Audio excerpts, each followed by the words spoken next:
were rebuffed. Chief Justice John Marshall struck down this policy, but Jackson and his allies in Georgia ignored the court's ruling and deploys the president's war powers in order to order the U.S. Army to forcibly remove Cherokees in what came to be known by many as the Trail of Tears. U continues a pillar of Jackson's support for expansion of Indian removal, Cherokee Constitution, and federal policy recognized the tribes of self-governing sovereignty. Jackson told people advancing America's economic disappointment, they eliminated an anomaly from America's sovereignty. Jackson believed the whites and Indians cannot live together, and the solution was keep the race apart. Indians to challenge Jackson to the court that the Cherokee win a partial victory because the court declared that means brought domestic penetration to Worcester. Chief Justice John Marshall struck down the Cherokee Code. Jackson took no action to enforce court judgment. Will John Marshall made a decision now let him enforce Jackson's head. Georgia refused to acknowledge the Supreme Court decision to Jackson's second term. The U.S. moved swiftly to move the Indians on the Trail of Tears policy.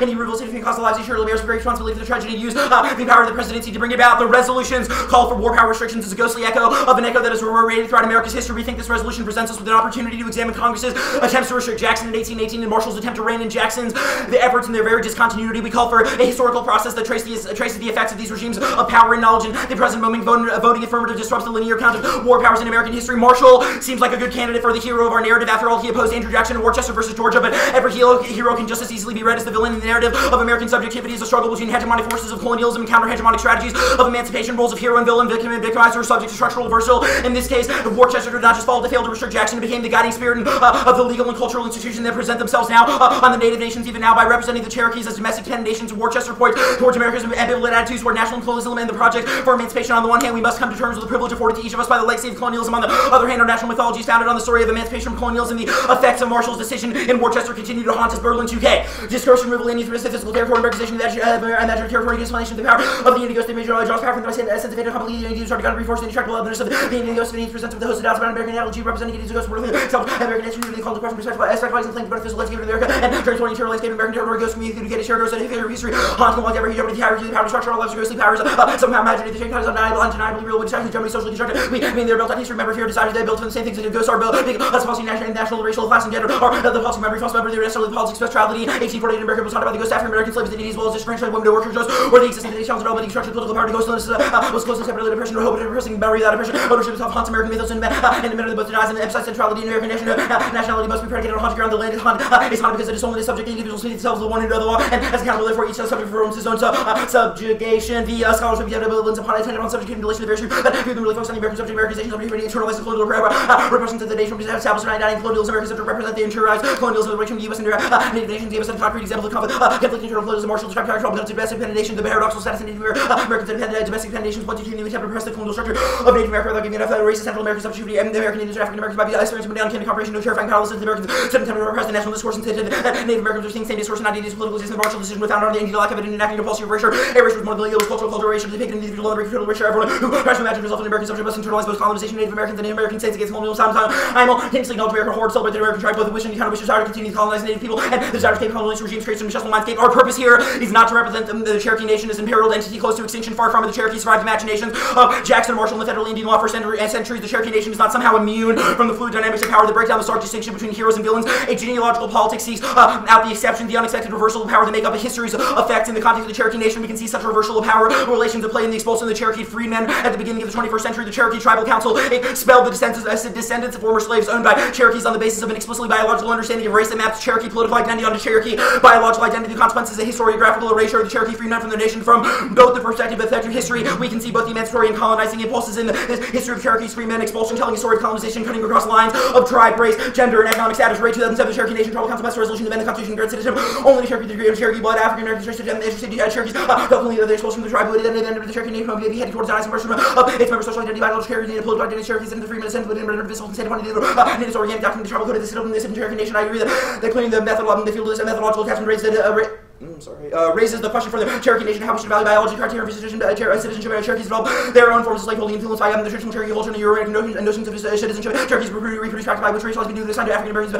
men and women, Euro-Americans develop human differences between Cherokees understood in terms of color, blue, and kinship, but not understood in terms of race, red, and black and racial categories because the Cherokees spoke and killed distinct colors that were meaningful in different the Cherokees have the accepted racial direction inverted hierarchies supporting the right to red code and increasingly why the Cherokees essentially position body frequently the utilizing the vernacular Euro-American culture. The word Cherokee position would lead through plantation Cherokees initially had no concept of race. Cherokees no doubt realize that European or the regarded blacks as inferior, and the danger of receiving the same treatment all the slave trade for foolish, powerful Cherokee son of victim became adept in the trading videos, hearing lines between Native American African slaves, economists, not only employed African Indians finding their escapes. He also used blacks in the military campaigns against Indians. Many have been traditional generals which time cultivation, widow labor, Cherokee men heard attempting to tear the Cherokee women to call economic power, the slave labor general. Only a door open for Cherokee slave labor. The establishment of Cherokee had a dense and plantation slavery required Cherokee master and identified racial stigma of the Cherokees would allow primary slavery participation in Indian slave market. The principle of the picture of functional reveal the sense when Native Americans fought their identities. Cherokee said would be increasingly replicating racial ideology. The U.S. government of the Foucault terms the effect that power cannot hesitate to erase itself in the bounties would have won strength by visible manifestation and progress of social science carried the Euro-American racial civilization, authorizing order new disciplinary racial federal law, but the science of common sense which showed the to be a vanishing race of the social construct Native American identities perceived with rhetorical nature that a body centric the Euro-American domination needs to disrupt the people's resistant effective history colonialism means that an impact American colonization on indigenous people to apprehension of the world, understanding of subject behavior,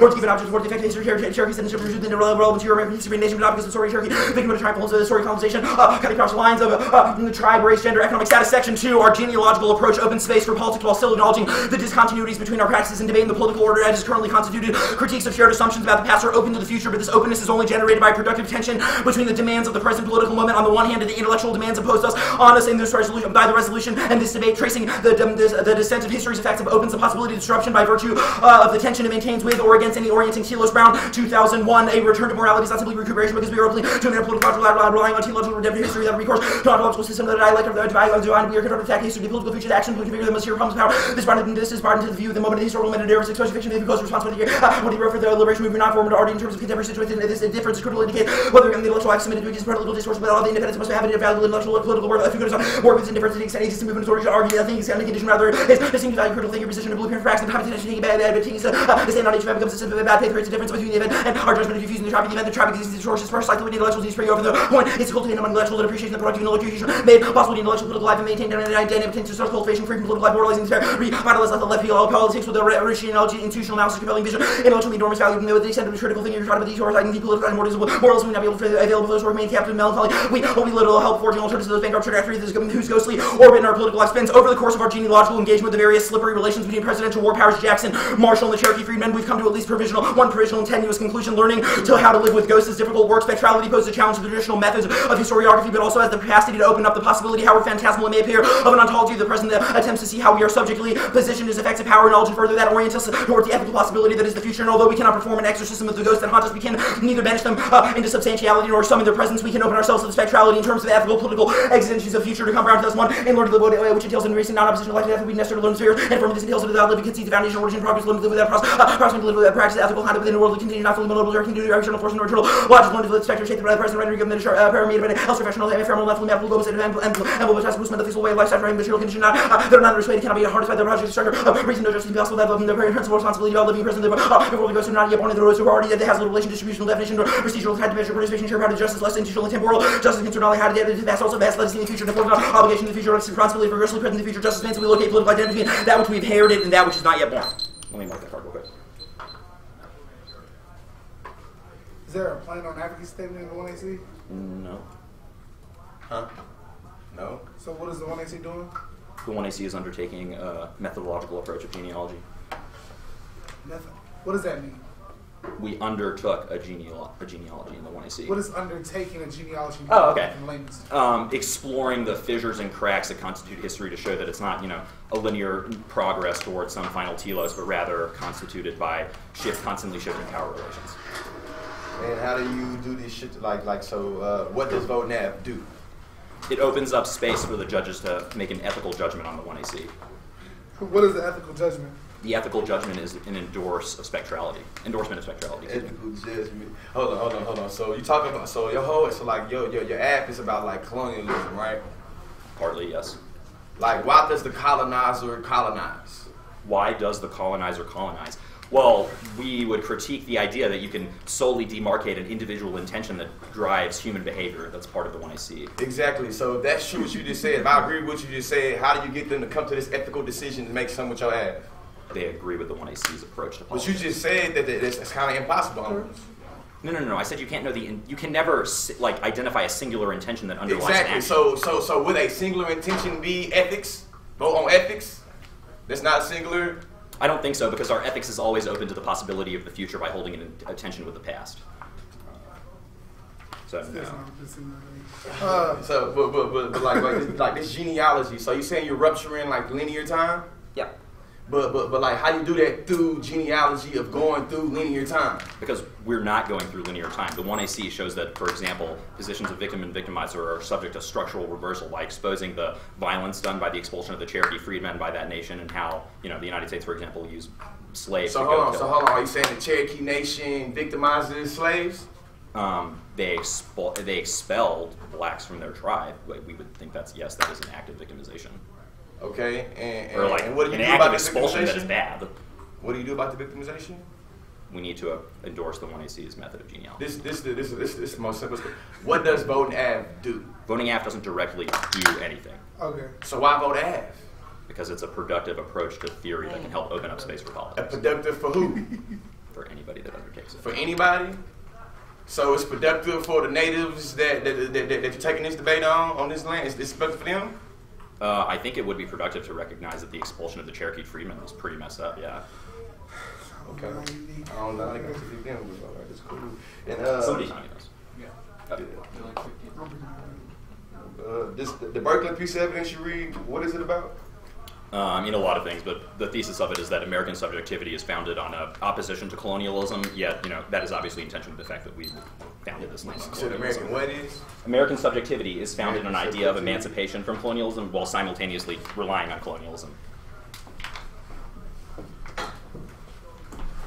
Yeah, time one. I can. Alright, I appreciate you. Did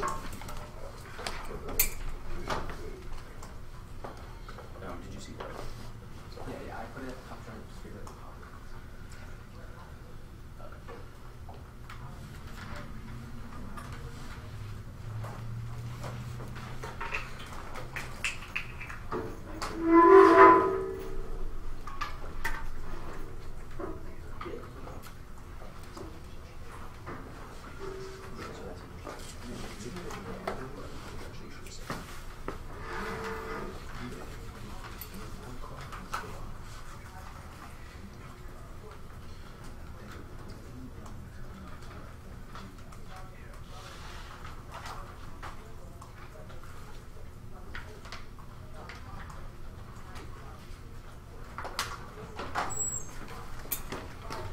Actually, give me one card.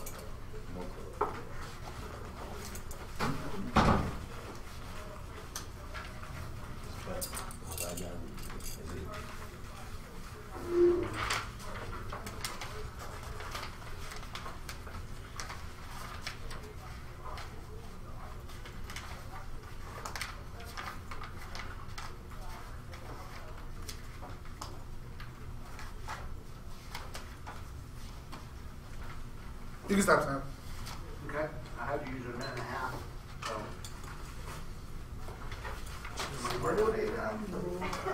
Yeah, Arden has them.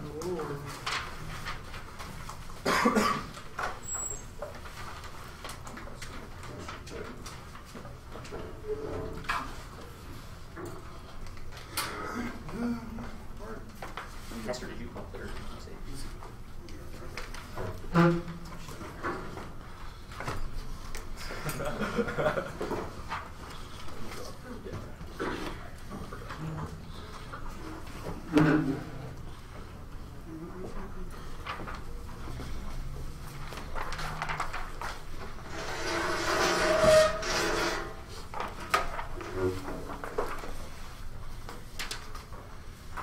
Sure you want to be that close? I can take the heat. You take a wet.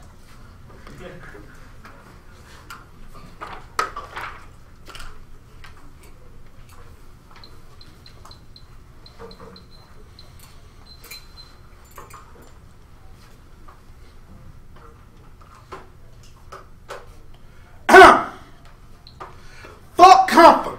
I'm talking extreme violence. Niggas wildin'. Have you scared to close your eyelid sides? Back when our bank accounts was in minus. No rondo, but this black rage coming with nonsense when it's honest. Look, I ain't never had a father. My stepdad got popped. I said my stepdad got killed. But if I cock and steal, I swear you will meet my pop for real. I asked, How you moving through pursuing aspirations for the future when your present stuck in ruins looking ruined? Steady dreaming your dream but ain't pursuing. See, your pain is a language. It's when you speak in fluent. I said your kids here waiting on their chance to get influenced to their street life. Because mama's in pain, gotta get her through it. Say them books looking useless. Fathers making up excuses, growing up foolish when the curse. Anybody that said you choose it. You always awake while the mother folks is snoozing. I said your bank account's a score. And the score said you lose it. You're more than what the media says. You want to prove it. But niggas die fast, so fast money's a solution. Fuck the naysayers. What they said is usually hella boozy. Take away that privilege, that money, they're on the corner right where you is. The eugenics said be happy that your mother ain't abortion. The biggest killers of black seeds, poison in the soil. Your ancestors built pyramids, more powerful than Goku. Your family built America. Now America exploit you. Shit. Made millions of your culture, use you as a commodity. Act like cannabis one don't exist in our rapper speakers. Massage, I'm thinking of Racialized, black woman, pregnant with a husband. See, she got 60 damn years and this nigga ain't even read. Nigga ain't even bleed. I said, but America don't care. They only focused on green. I wish I could fire one shot to make these motherfuckers see. And the law can't help you when it's created to deceive. That's the reason why Messenger Zimmerman is out here living free. I think that the 1AC is a propaganda for debate killing fields. Judy 94 says, there cannot be a cultural authenticity and resistance to capitalism. There's an illusion of immortality and purity that's no longer possible. It's no longer possible to back against the system. Black folks are dead, kill life, and a faith and a willing being beyond. This self been striving to conserve themselves in a willing affect and a production of labor, the modern subjects, aka work. Black folks have always been defined into work and a way of work and a model of circulating. Real black folks and folk work. There's those else that you can find in black folks except in the killing fields, which the killing fields is the place of non-work is a complete consumption of themselves and the search is no longer possible and it defines them. I say understanding the killing fields are everywhere or everywhere born inside the killing fields is below to the history of the nigga. A nigga is which emerges out of the demise of human capital. It's articulated when the nigga loses his value. The nigga loses his value becomes of labor. He becomes a nigga unemployed, null and void, walking around like a nigga was understands the possibility to convert capital and what does derive from work. This is when you say in cross-sex, I think the 1AC is productive.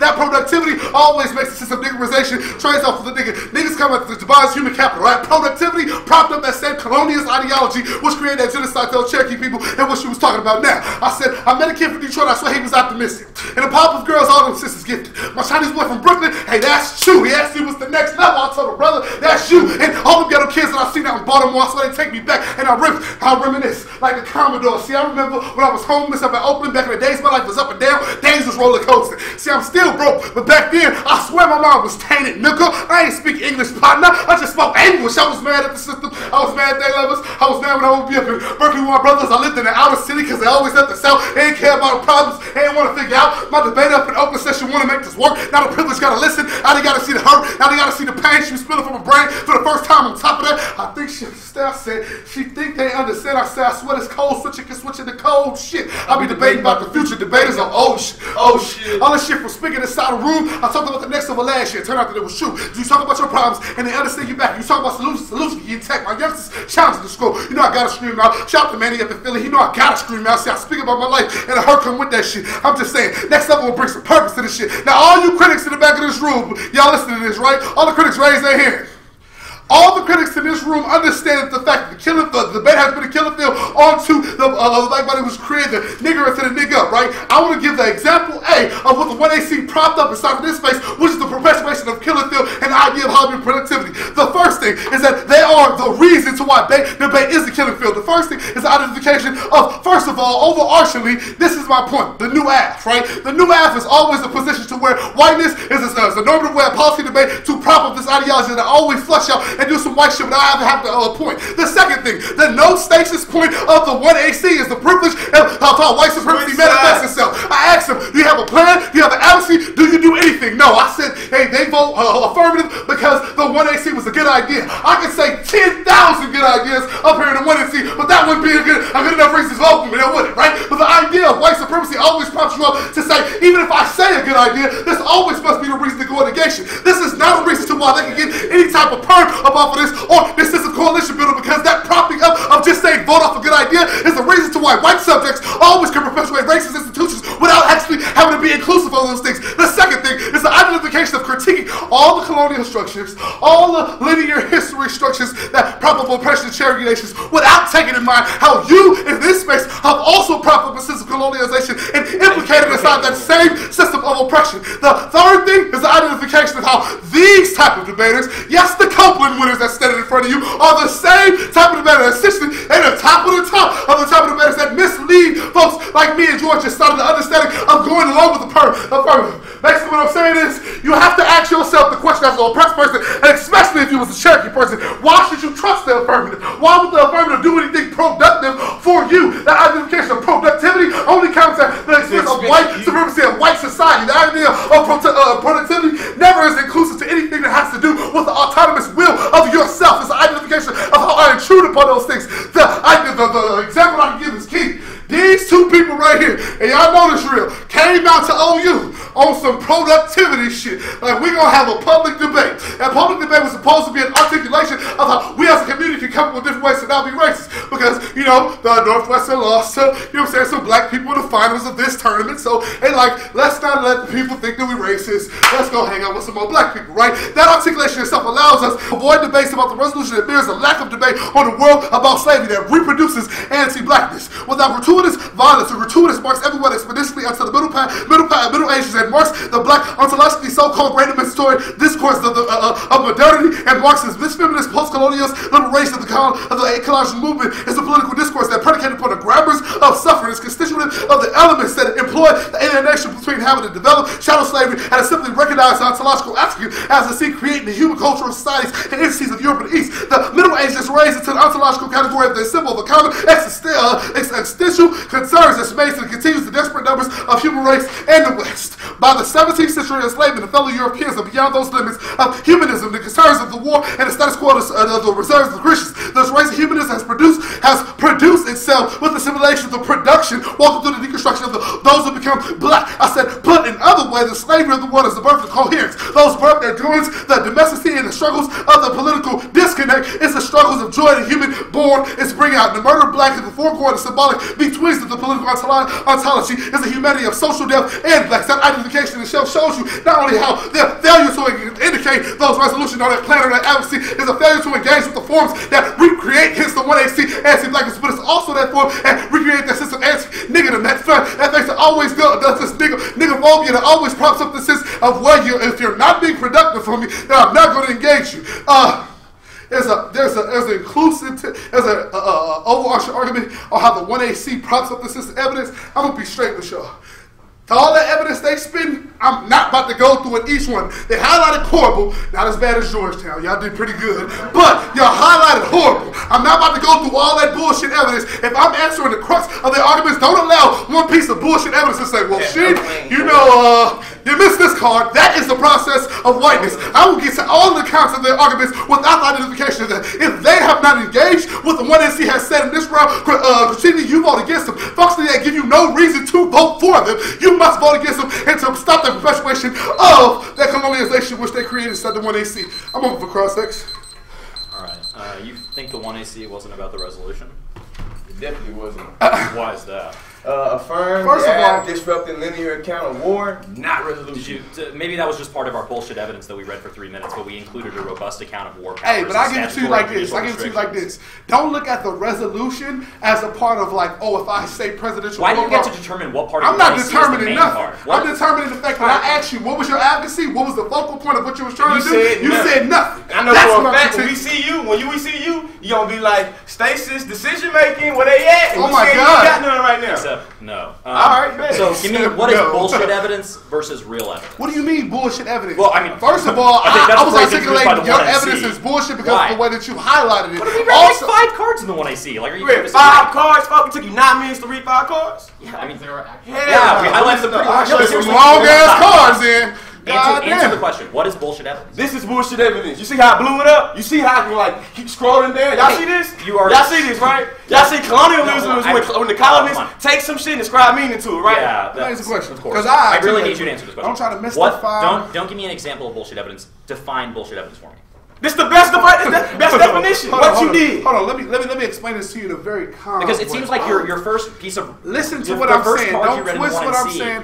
Says that ideas of authenticity are bad. So why do you get to say that our evidence is bullshit? Oh, now you're talking about authenticity. First off, I would say that we're talking about colonialism and how you take the thing or whatever. First off, in the question of authenticity, there cannot be any cultural authenticity in resistance to capitalism. Cultural authenticity. Am I talking about cultural authenticity? Yes or no?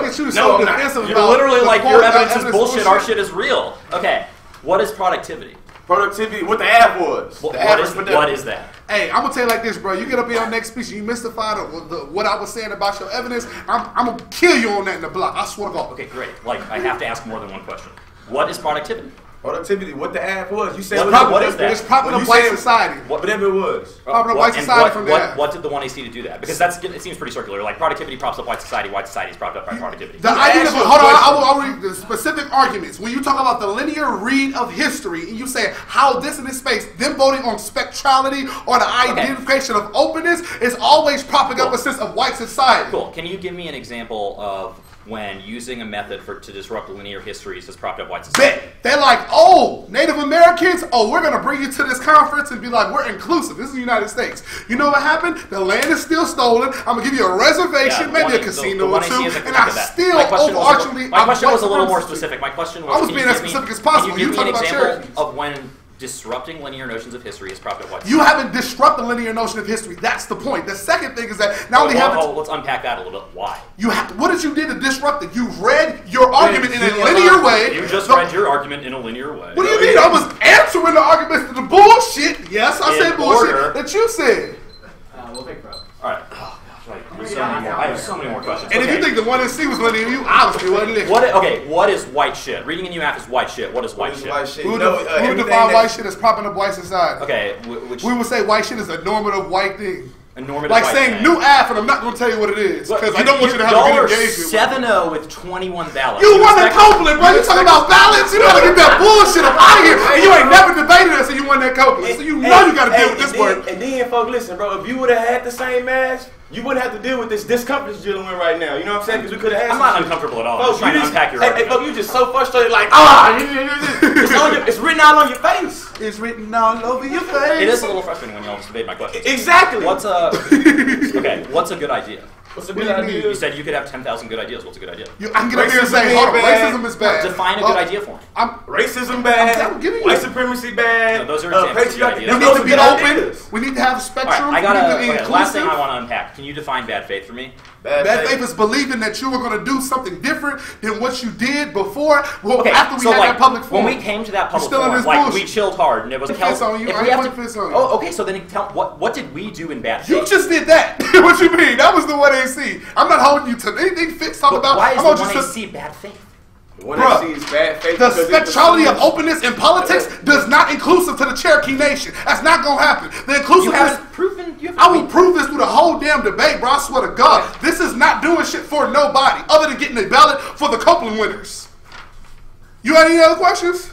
I have one more. Okay, I thought so. I do have one more.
550. 3. Can we get the jump drive back?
It tanked after Carson left. Yeah.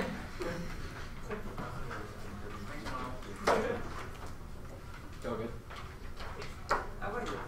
Yeah, I'm good. Just gonna talk about stuff. Ready?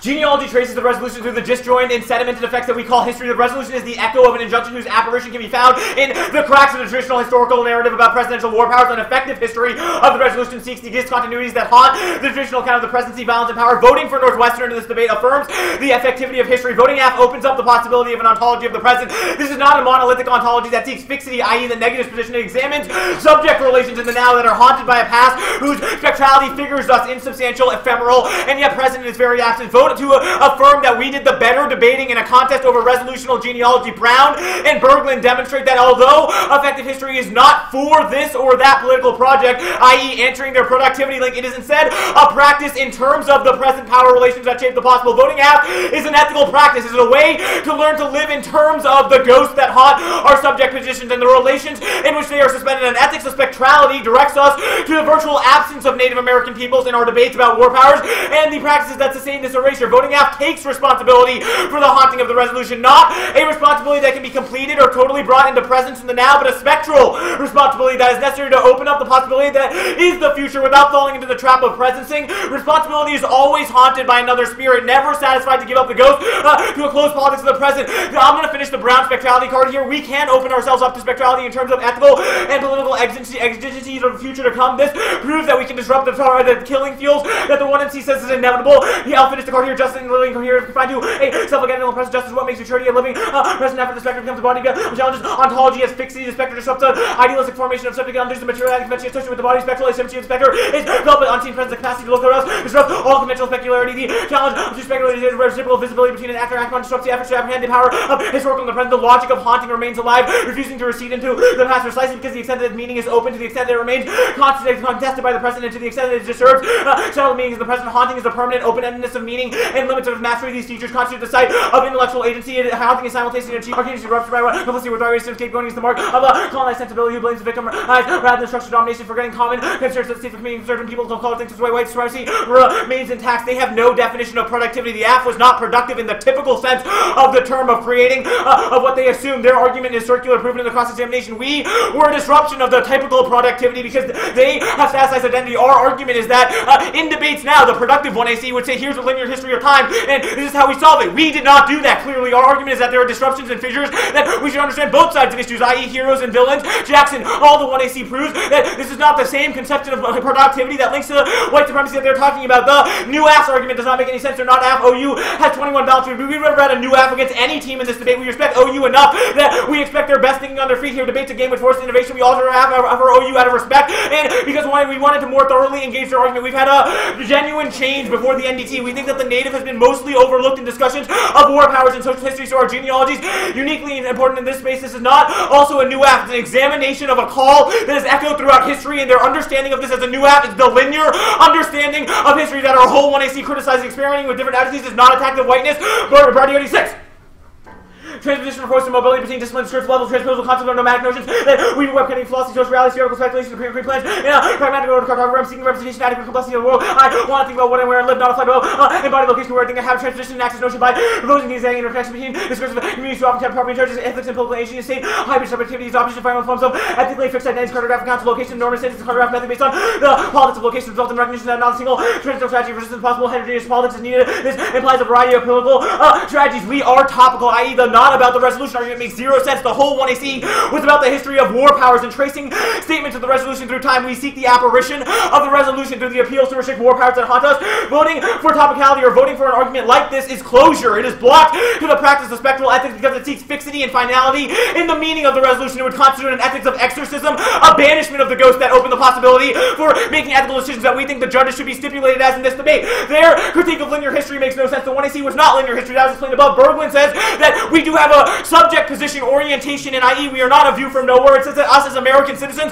have a direct relationship with the 1AC. We have to understand that we're haunted by both our colonialized history as well as how we have freed ourselves from colonialism. There may not have been a direct benefit to the 1AC for us as people, i.e. productivity DA does not make any sense, but we do need to engage how we position as subjects. As judges in the audience, we allow you to make that choice, i.e. was the 1AC a way to have a practice of genealogy to create a better ethical future for yourselves. Productivity link does not make sense. We're not a prescription from James. That was all explained above. Our 1AC represents an effective history of genealogy, making the debate about us as persons, or forcing us to, i.e., be authentic, confess our privilege about the OU public forum is the worst form of misidentifying the condition of removal. The permutation of the best strategy, Smith 13.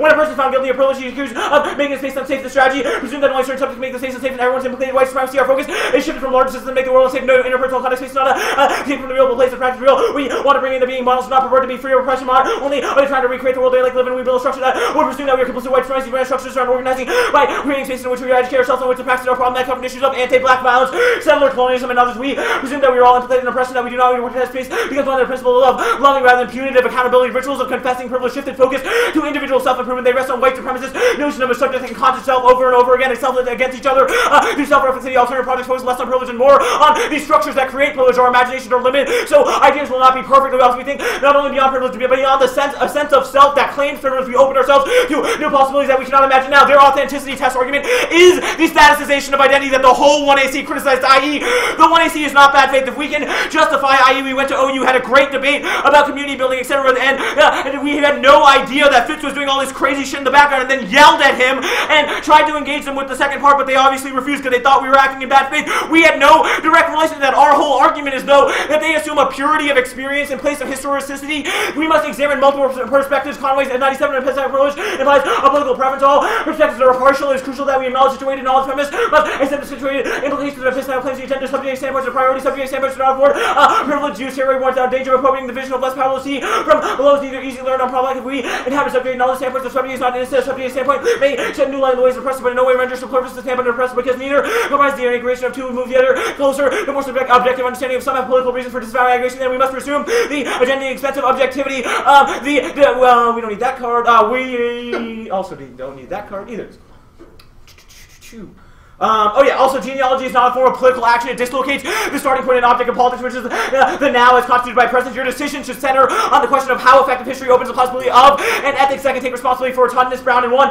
Genealogy paradoxically aims to dislocate both its starting point and its object of present. It dislocates the convention of politics and epistemology that constitute the present measure of genealogy. Suggests disruption. None of these activities is equivalent to politics. Would be argued that they are anti-political endeavors without proposing alternative codes for vertigo genealogy and achieve the possibility of resolving another story. Identity solution is a means of asking who we are, whether we then we want to be a means of valuing the principle of which you order yourself, a means of interrupting. The text here to modern democratic challenge is not equivalent to political dissolution. Questions whether destroying or prohibiting genealogy is not politics but a register of corruption within it. Their approach is not mutually exclusive with the 1AC. Any link argument that they can possibly make just strengthens the power of disruptive genealogy. Brown shows that seemingly mutually exclusive alternatives or other options or critiques rupture calcified moralism by seeking the spectrality of the in-between and by inviting the audience to find the fleeting points of subtension with intentions marked out by this type of argument. Their suppositive anti-normative position, i.e. the affect the 1AC creates, is it's a normative encoding of language that says that there is always a way that language has to be interpreted. the 1AC recognizing the resolution as well as there's no phobia because that link argument does not apply to the version of the 1AC that was read. Let's go, Art. How was next level defensive? What is next level? Real shit is the way the 1AC said it. I'm not going to mischaracterize the way you said it. So that's all I said about next level. That was real shit. He said a lot more than that, but we think that if we win, that the way the 1AC has a practice for the judges to vote, that it's productive, and we win that the negatives vision of how the judges should vote is not as productive, you can still vote for us. Okay. We think that the 1AC is a form of taking debate to the next level too.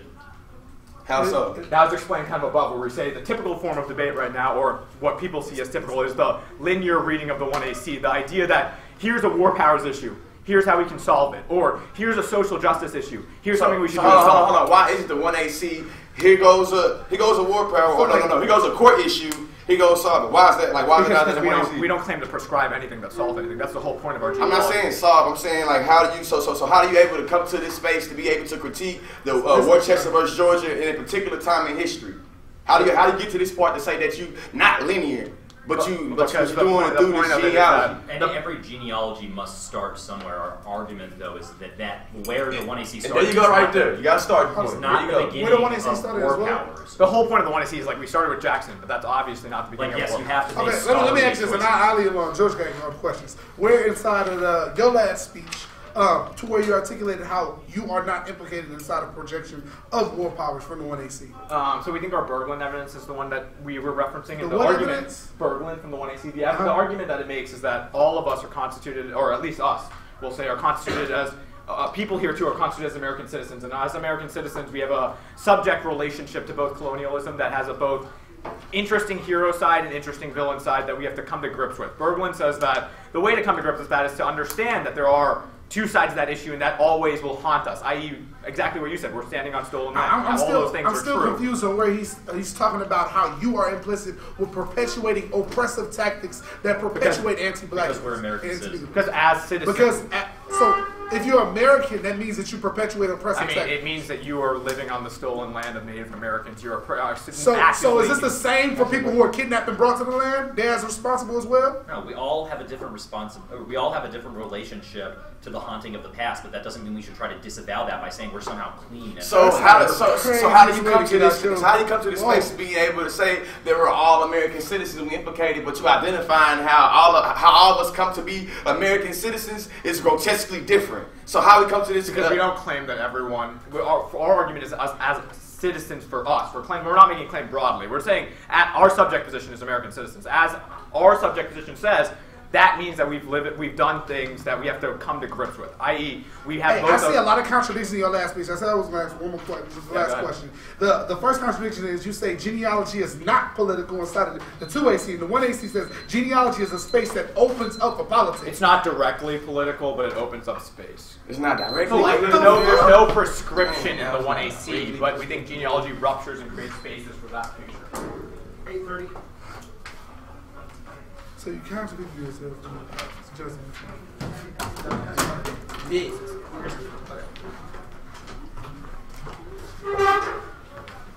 How do you define genealogy? A history that exposes fissures that constitute progression.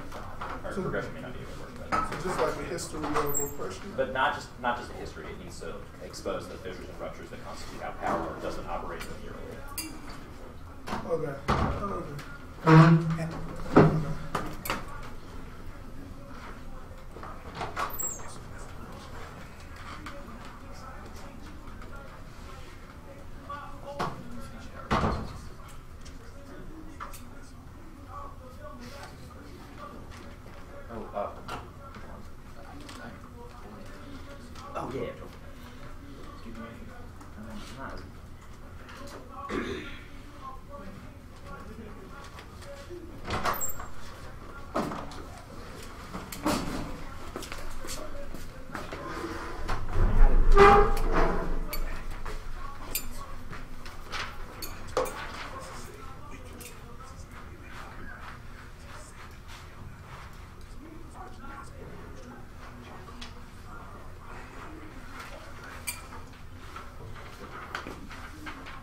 Stop, bro.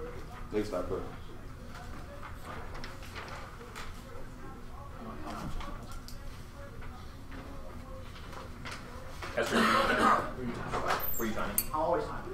think I said something. Yeah, I saw when they said stop. Did you stop here? Yeah. Asking the time. No, we were saying stop. Yeah, It's seven. just- Yeah, that's why I said 7. Yeah, you good. Yeah, I seen. Yeah, we were just wondering how much it was. Yeah, it's now 6:33.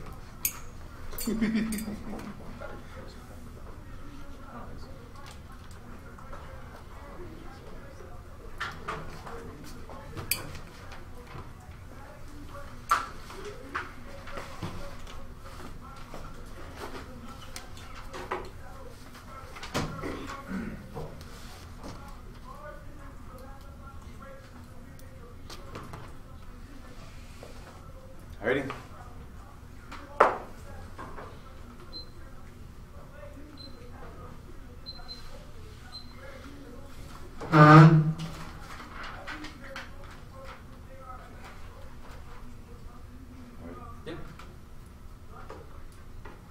And she said, how you moving through boohooing aspirations for the future when your present stuck in presence looking ruined? He said something like that. If I can find a spot where truth echoes, I will stand there and whisper the memories of my children's future. I will let their future dwell in my past so I might live a brighter now. Now is the essence of my domain, and it contains all that was and will be. I am as I was and will be because I am and always will be, Arjun. That nigga. I am that nigga. I am that nigga. I am that timeless nigga that swings on pendulums like vines through minds and booby trap minds that are enslaved. By time I am the life and serpent sees lifetime. I am. You with me with the serpentine hair and a sword serpent that immortal fear, the torn mortal fear. It's the stone time capsules that still exist as the Walker Dead as I do. The original sofa head symbol of life matriarch seven head Medusa. I am that nigga. I am that nigga. I am that nigga. I am that Negro. Yes, Negro. Negro from Necro. Necro meaning death to overcame us that named it after me. Now they spit that death from behind, putting kick me signs on his back because I'm the son of Shaclack Clack. I'm before that. I'm before death eternity. After death eternity, there's no death. There's only eternity. And I be riding on wings of eternity like yeah. Shaclack Clack. You see, my flight doesn't go undisturbed because time make dreams defer. And I'm like, time spending my days, today makes living my nightmares with time in my past. Clack, clack, Miles, times is beating my ass. And I be having dreams of chocolate-covered watermelons, fried with spilled chicken like pinatas, little picnic sons and daughters, standing up under them with big sticks of aluminum foil, hitting them, trying to catch the pieces of all the fried chicken wings. And Aunt Jemima and Uncle Ben are standing in the corners of the room with the purpose pointing the heads of the children. Don't shoot the children, I shout. Don't shoot the children. They say it's too late. They've already affected by time, but I need more time. It's too late. Children killing them 1 by 1, 2 by 2, 3 by 3, 4 by 4, 5 by 5, 6 by 6. But my spirit is growing 7 by 7 faster than the speed of light. Because light only penetrates the darkness that's already there. And I'm already here. I'm here at the end of the road, which is the beginning of the road beyond time. Where my niggas at? Oh shit, I'm telling you, my niggas got lost in time. My niggas are serving unjust time. My niggas are dying. Because of time. And I got to never talk about a starting point. When it comes to the a piece of witness and evidence and the 2AC goes unanswered, the whole idea they don't link up with it, they don't understand the argument. Our witness and evidence is a methodology dissample your refusal to engage. The resolutionary presupposes that we had nothing applicable to say about the topic arrested upon a priori ontological exclusion of blackness, which turns the affirmative. This creates no ground for the negative that produces the social death of black resistance. Y'all foreclose on educational ontological resistance within this debate space. Debating about the presidential war powers, we discussion and analyzing which this year's topic of war specifically impacts the hood and how judicial, executive, and statutory powers particularly impact our community. Our interpretation that you should affirm the topic that adds some restriction on presidential war powers that defends the reading of the resolution and not this we affirm this disruption of time or whatever. This is literally what allows for them to get up here and strategically link turn and permute arguments they would have to defend. They ran a topical argument. And two, the idea of the comfort zone and the whole idea of them reading a new affirmative. This is what allows them to stay in the comfort zone because we have some shit ready for you to be able to engage you. But this is literally how colonialism works. Remember we said in 2AC is let the meaning be? That's how colonialism works. It turns to affirmative. More dangerous than racism is the comfort zone of whiteness. It is a meta privilege that establishes and challenges white supremacy that allows it to fill in. Controlling how race is discussed. I just reading this new ad, this is how they control how racism is been discussed and how the parameters and limits is discussed. This epistemology more crowds out alternatives and reestablishes the comfort zone that makes whiteness, that makes white privilege invisible. Rejection is the first step to dismantling the narrow view of agency which keeps white supremacy alive. Into it was a link to whiteness when he said that the alternative, whatever it is, if it may be or whatever, this is showing you how colonialism works, where it literally tries to co-opt meaning without even knowing what the meaning is. So when he says that perm do mope, or he tries to give us an alternative without identifying he don't know what the alternative is, this is what flag I'm talking about. Whiteness is a social location of power, privilege, and prestige. As an epistemological stance, it sometimes is an exercise denial. Whiteness is a culture and an often colonizing way of life that is largely invisible to whites. Whiteness also carries the authority within the larger culture that dominates in such a terms in which every aspect of race is discussed. By meta-privilege, I mean the ability to whiteness to define the conceptual terrain on which race is constructed, deployed, and interrogated. Whiteness is the terms in which racial identity is constructed. The meta-privileges of whiteness are those aspects of construction and function of destabilizing whiteness. They ensure the maintenance of white supremacy. The first meta-privilege of whiteness is the ability to control the social construction of racial identity. The resilient adaptability, persistence, character of whiteness. Whiteness continually realigns and sustains itself. A meta-privilege of whiteness enables the set terms on which the valuable resources are allocated. The invalid science of assessment currently in wide use inscribes whiteness as a standard of educational success. Whiteness guarantees uniquely white narratives that become the definitive cultural studies. Whites operate within the comfort zone that renders whiteness as normal. And when displaced, whites often employ strategies and reinstate whiteness at the center. Here, the meta-privilege of whiteness resides in the absence of awareness of meta-privilege. Whiteness does not acknowledge either its own privilege or the material of social cultural mechanism by which privilege. And while you up here, bro, I don't know damn confession from you. I don't want a confession from you either. As a matter of fact, y'all read my arguments and I want some confession from you. It's showing how y'all don't understand the argument or whatever. Basically, I'm saying you got the wrong niggas. Here you go, though. You should read that. You should answer that shit too. Because you stuck in the comfort zone. But though, the next argument I'm saying, the comfort zone is where whiteness maintains the racism doesn't exist anymore. And therefore no longer the topic of polite conversation. Your silence and the way you avert your eyes, which you just did while we speak about race, and as they retreat to the comfort zone, you see them right there retreating back to the comfort zone, talks about the comfort zone, how it hides behind a wall of niceness. This new mode of white supremacy. Smiley, Brimmer no 5. Part of racism problem today, perhaps the biggest part, is due to the complicity within the presence in its matters of race, silence, and evasion. Evasion have historical root. The habit of ignoring race is understood to be grateful and generously liberal gesture. McIntyre goes to call this culture of niceness and addiction to supplication to critique. Whites have no comfort zone when it comes to discussing white racism, and so the culture of niceness works to support the septenarians, especially who can hide carrying a nice facade instead of dealing with the discomfort of personal racism. They can't be trusted. Can't be trusted. Whites remain nestled in the comfort zone when they with only certain socially approved and polite discussions that take place. Once the primary language of whiteness is not acknowledged, white people are as belonging to a racial group. So when one does talk about race, white people discussion almost always focus on a racially marked other, i.e. the damn ass. A somewhat guilty expression comes on their faces when they often avert their eyes, similar to polite discussions languages in whiteness that mark the racialized other as ambiguous. Contemporary inequality is reproduced to new racism produces the subtle and apparently non-racial. This is perhaps the most prevalent form of whiteness in the college classroom. White supremacy is supported through overt ways in which non-white others is marked aggressively. When Rashid talking about the idea of don't trust them, remember when Rashid pointed to the 3 critics? He called y'all critics for a reason. When we read the card about the killing fields and the Judy card or whatever, first off, the question of nigga authenticity is not a question of whether it can be real or whether you can fake or what it means to be human. So that's a complete conflation of what our arguments means. The idea of authenticity, because he's getting that link from that reading of the Judy card, and not understanding how they perpetuate debate at the killing fields. Also, argument is not that the killing fields and debate is inevitable, but how they set up through the 1AC, through being able to control how control how this conversation is had or whatever. It's how they perpetuate the killing fields in this space. On top of that, when he calls y'all 3 judges, and we identifying when we talking about some niggas or whatever, this literally set the parameters of this debate space to make it where the niggas, because I know judges convict, indict, lock up, all that. You say, because you know, right? So when they set up that position for y'all as being as judges or whatever, this type of killing fields that we're talking about is linking them back into the killing fields.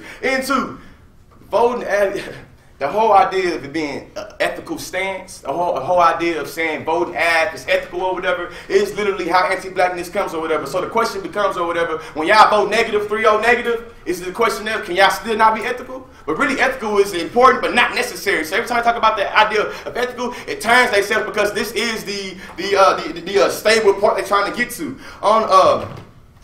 On top of that, genealogy, the whole part about Shaklaklak or whatever, links them back into the idea of us being locked into time because we have to do these genealogies and make the starting point starting with Thomas Jefferson. But goddamn, they started the colonialism way before Thomas Jefferson. I mean, way before Andrew Jackson or whatever president talking about this colonialism happened before this. This is how their conversation or this idea of a starting point glosses over all of the unique violence that happens, you know what I'm saying, before Andrew Jackson's able to make down, you know what I'm saying, this court thing. This is what the app does in turns. Why does the app have to be topical? First of all, hold on. Let me clear something up real quick.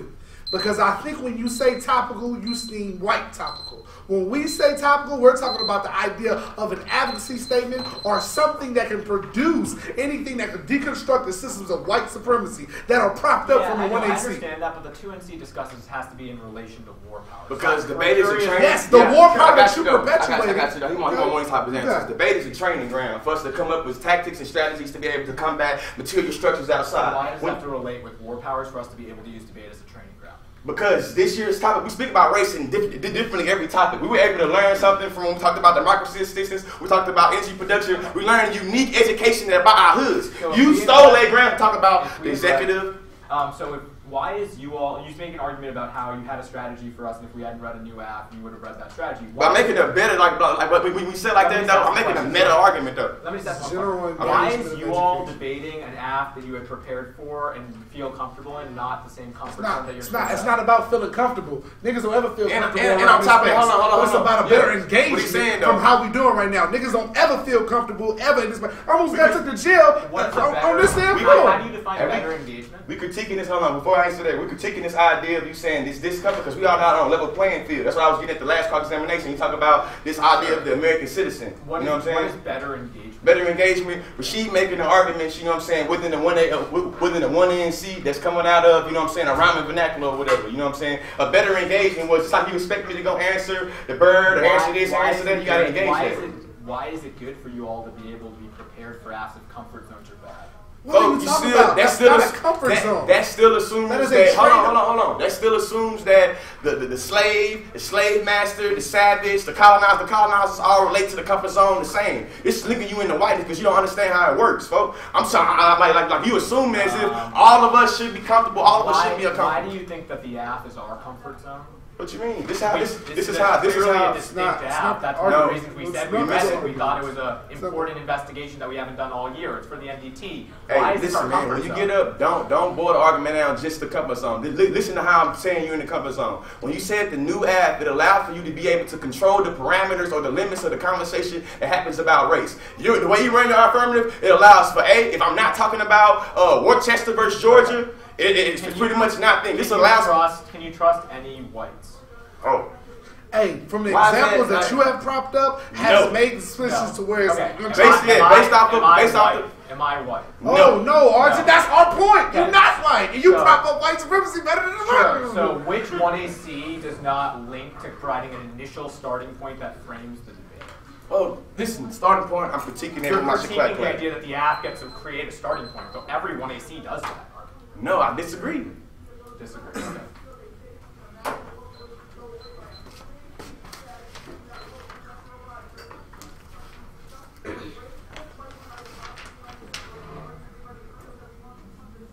I'm done.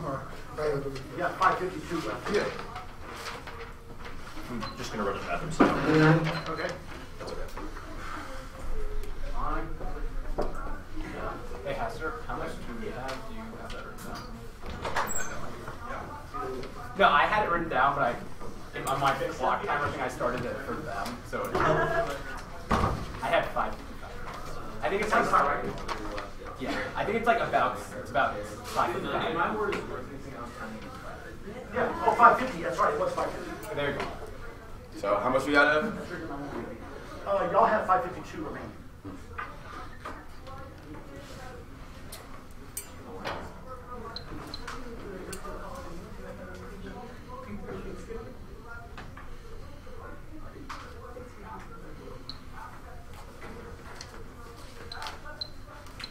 I think a few seconds.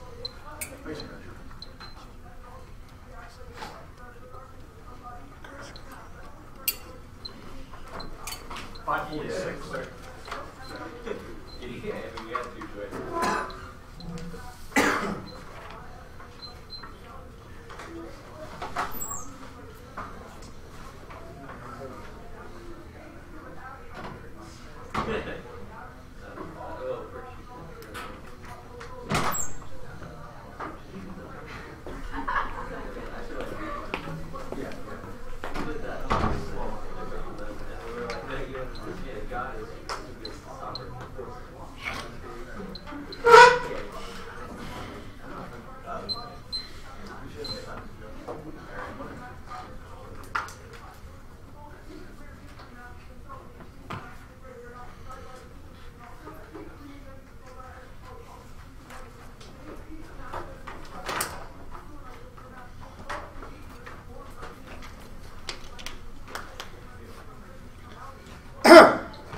First off, I ain't spitting shit because we already know they're not going to engage it. For the last speeches proved that they're not going to engage anything that's alternative to the normative system. These are the fundamental reasons to why you looking weird. So I'm going to explain exactly how they didn't engage, bro. The first reason why they lose, three overarching reasons to why they lose. The first reason is they have not engaged the system. They'll fail on the next level. The next level, which he didn't define and didn't understand, but says he saw or can do something for, is the identification of engaging with alterity. Those are the ULL students that I was talking about inside my spit. Those people who have an alternative way of seeing those things. When he says he's open and he sets up a spectrality of a space and to be political or to get to that genealogy that can be political, he does not open that up because he has not engaged with those people who have a different perspective on the shit that he's talking about, on the identification that he has created some type of oppressive system and perpetuated that onto those people. The second reason is that the impact of all the shit that we've been talking about inside of those things outweigh any good thing that the 1AC or affirmative or overarchingly can do. They already said they don't do nothing. The fact that we've said that they perpetuated something that can impact and has impacted within this space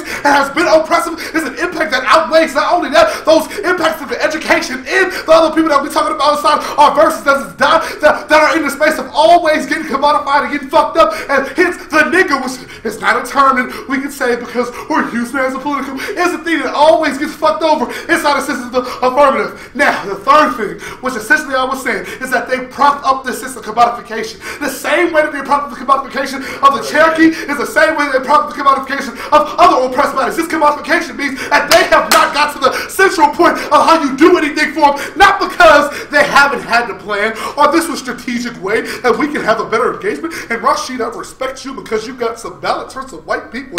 You're good now to me, but it's identification of saying that inside of this, inside of my arguments, inside of these things, I am not going to get anywhere. Hence what Wilderson is talking about, because I am not trying to attack those fundamental principles and always perpetuate anti-blackness and fucking over niggas inside of those places. Meaning, Hester, I am not going to attack the very system that I am perpetuating and over to those things that perform that commodification to those things. Let's get to the specifics. When he talks about vote ad for the person that did the better debate, first of all, they didn't perform the better debate within this space. I know y'all think reading really fast and saying things really fast is a sense of better debate, but a non-engagement to, first of all, the spit that I spit above that was identification of Marissa Alexander and how the United States, as of right now, always plays on these things that would never care about those things. When I said the law is the law, and the law, I said the law can't help you when it was created to deceive. That's the reason why Besley and Zimmerman is out here living free. I was critiquing the identification of general genealogy in that sense of how they come from a spectrum to say they can even approach a way to help those Cherokee people.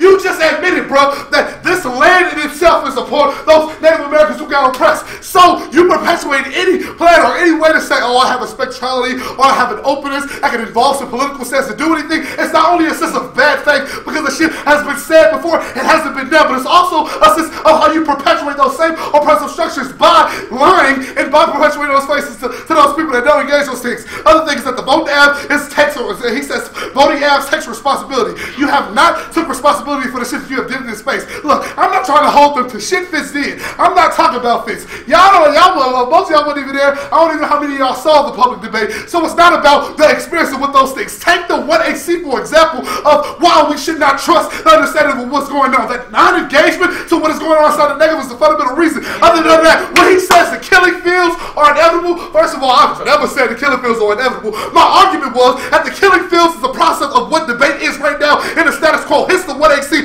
A nigger inside this space is that does not work for the slave master, meaning a nigger is a niggerization of the 1AC, meaning you be productive. Every time he said the word productive in a cross-sex means he lose. That is the problem of white civil society and that process of how society functions. The idea of productivity never can be inclusive of me and George as a nigga and other people inside my UDOs that will identify themselves as niggas because we came at the demise of human capital. This is what I was saying all in the 1 1 and C. It says identify how their non-engagement shows how they can never do anything for those war powers that are always perpetuated against niggas. This nigga affect can move that commodification because Arjun and his fast-speaking ass can never do what the fuck I do inside of these spaces. Nobody can come in here, white debater can say, oh, I'm gonna read my nigga affect card and this is gonna be the reason. That identification itself shows you how it's not commodified. You vote negative because my not commodifiableness shows how I'm a better strategy to get to those identifications of what they talk about in openness. I am a way to break through all oppressed bodies and say that we can be oppressed in fundamental fix. When he's talking about the system, fixed identities, first of all, a nigga's an indeterminate identity. It's the existential question of what it means to be human. There's not a fixed way to be a nigga. He is overarchingly answering these questions, the reason why he loses. Look, I don't have to answer all the specific and particular line by lines. That overarchingly misframing of our arguments means that they lose. Now, effective history on genealogy is not effective history. The Saul Williams Shacklek is an effective history. When he says I am before, he is talking about the system of time. The extent they critique the system of linear time, but you going about your speech and the system of linear time. When George gave his spit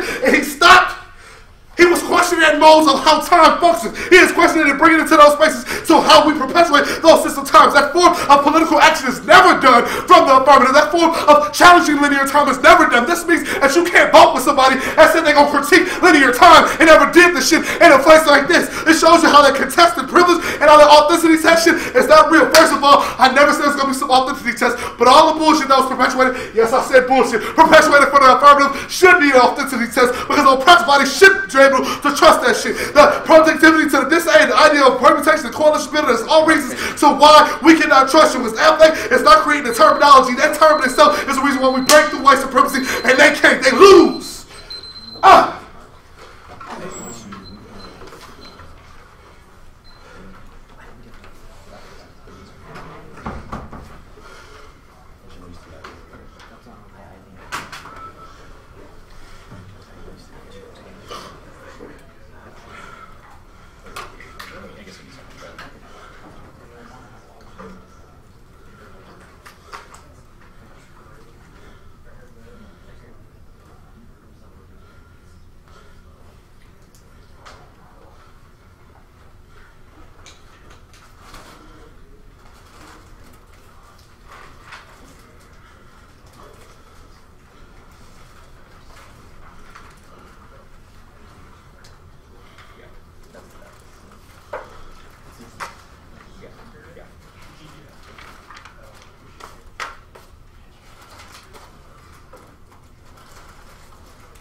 You had it in that doc.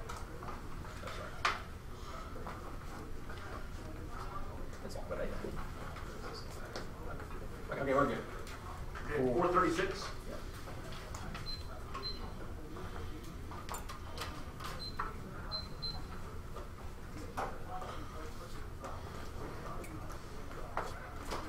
My word is frozen. Can I restart it?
Okay, is everyone good?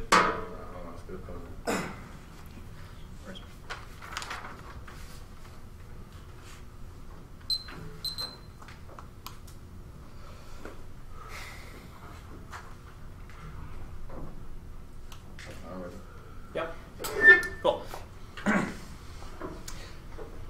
Voting affirmative embraces our genealogical counter-reading of the resolution. This is not a final solution or a prescriptive project. The idea of finite responsibility or a discrete project that can resolve either side's impacts ignores the never-ending nature of spectrality that must inform our theory in politics. We have been hailed to the resolution and cannot ignore the ghostly call that attracts us to it. The negative strategy of discarding the resolution cannot erase its harms. It only disavows its ontological nature and replicates the strategy upon which American subjectivity formation relies. The American story of emancipation from colonialism attempts to erase its foundational history upon the foundational history of colonialism upon which it relies. Only confronting the ghosts that haunt the resolution can resolve this cycle of disavowal. I will extend the permutation of the topics. I do not think it was answered in the block. The permutation is to hold our two advocacies within productive tension with one another to find the in-between space that seemingly this seems impossible as of the block arguments of mutual exclusivity. Our argument is that this is the only way to accept a true disruption in the static forms of politics. 5 seconds. Wow, damn, I just broke linear time too. Now they say we are the topicality argument grouped at 1. They are close to the ghost of the resolution. There is an important frame that you should view all of their linked arguments to this argument through the 2NC when he says co-opting meaning without knowing what it is and ascribing meaning to it is colonialism. That is exactly what they do to the 1AC when they say it has no relation to the resolution. How could you look at the 1AC and think that it does not? We discuss intricately the relationship of war powers and authority and judicial and statutory restrictions. We have just not done it in a way that is necessarily recognizable to the negative, but that is exactly the colonial logic that they are critiquing. Second of all, we have critiqued Wilderson's hard ontological claim upon which their evidence rests and presumes on a univocal understanding of anti-blackness that is closed to history. It fundamentally relies on a Fukuyama idea of history, that history is over, and I will always be stuck in time trying to for the spit he makes at the top of his UNC, trying to find a place where truth can echo forever, assumes a linear reading history that replicates the assumption that history has been brought to a close. When they say there are certain identity for all time, that is exactly what we are critiquing. Third argument, the cross-examination, when he said we need an advocacy statement to produce something, that links to their productivity arguments. When they say we need to read a same affirmative so they can have better engagement, that links to their productivity arguments. Only voting affirmative can disrupt their normative conceptions of what productivity is and open the corrective tension between theory and politics, which our 1AC Brown evidence talks about. Fourth, we do not control the discussion of what race is and how our solutions to racism should proceed. The entire point of the first piece of Brown evidence read in the 1AC is she's talking about Foucault, and somebody asked Foucault in an interview, like, are you writing for the movement? And he says, no, I'm not writing for it, but I'm writing in terms of it, in terms of a contemporary situation. That is critical because it refuses to collapse the intellectual into the political, which ultimately lapses into recriminating moralism, which is the strategy of the negative. Now they say that a new app is comfort. They want to stay in the comfort zone of debating a goddamn predictable app with a pre-planned strategy. That is precisely what they are critiquing. We are also not comfort. Trust me, Arjun was pretty much freaking out when we were talking about ontology at the Hardy House. We are absolutely not in our comfort zone with this affirmative. They all are over-determining what productivity is by ascribing a certain meaning to it. When we say in the cross-examination, the whole point of the app is that once you endorse ontological approach to politics and opens ourselves up to the spectrality of the ghost of the past, it renders us infinitely open to a future that refuses to accept the present as self-identically similar to itself. Now they say that we are co-option. I recognize my whiteness. I recognize the explicit privilege that has been granted to me. That was explicit in the 1AC, but their conception of whiteness and privilege is something that is simply like a backpack you can take on or off with a confessional.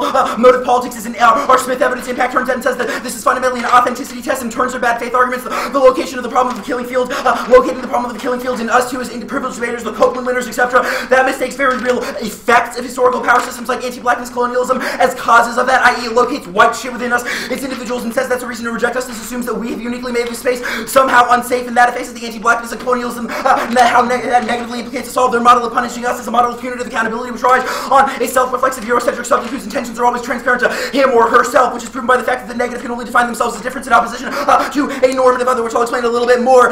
Now, they say the judges convict people. They have a close understanding of language. That was what Arjun was saying in the UAC when they say we didn't engage, the N-affect. Arjun said the word dalit because that is his understanding of how to relate to that. I will use the word stalk throughout this debate, which is the Serbo-Croat term of, an untouchable within society, the affirming that the negative relies on the normative understanding of language that they are critiquing, and all types of racism existed independent of and content whiteness. You cannot locate a singular villain. Japan and 6 of whites and racism, slavery, he's already 10,000 years history, freedom, empire, racial wars, liberty in the world, romanticized and all-body societies, Africans, people, slavery, the Europeans, and all police who have sport, traditional, privileges, racially unified, and deeply great class structure, the predate European dominance, and South Asia with their characterized racial equality, others repeated imperialism, Hindu, Muslim, conflicts, and many races, such as Japan and Japanese racism against Jews, have nothing to do with Europeans, all essential positions, miss the complexity, encourage focus on one set of villains. They say our ethics argument turns itself no, because our ethics is to affirm an infinite openness to alterity, which I will explain a little bit more below. They say that we don't start early enough. This buys into the conceit of origins that you can somehow locate one fundamental starting point for racism. And writ large, our argument is that, yes, we did choose a starting point to the 1AC because scholarship needs some type of scholarship inevitably has a start and an end, but we refuse to prescribe that as the beginning of war powers writ large, the beginning of anti-blackness writ large, the negative double, which means they are ultimately close to the progression of history and lock us into a self-identical present, which our evidence indicates makes justice literally impossible. They say we are not engaging alterity. Are you kidding me? Spectrality is the ultimate brace of alterity because it refuses to accept its the intentions that's transparent to itself. They are not engaging with our different perspective. Every time they say we are not engaging, the negative recreates the sameness of closed identity by saying that they are always different, defined by vis-a-vis normativity. Openness to difference requires us to recognize the difference within ourselves and be open to that, and refuse the idea that somehow we are bullshit and they therefore are real. They say they outweigh the one to see opens up space for politics. The call for immediate action is a moralistic stance. Our Brown evidence indicates that in times of tension, taking a stand on each particular event creates this system of bad faith and results in recriminating moralism because it locates the end-all be-all solution to racism by voting negative. We do not commodify the Cherokee. The 1AC says they can't be defined as a hero or a villain statically because there are fluid power dynamics proven by the expulsion of the Cherokee freemen. The negative's assumption that Cherokee are somehow always these innocent victims is precisely the commodification that they're critiquing because they are refused to the idea. They're closed to the idea of, the expulsion of the freedmen. 546. That's all I have left.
Hey, what's the term you making and say we apply meaning?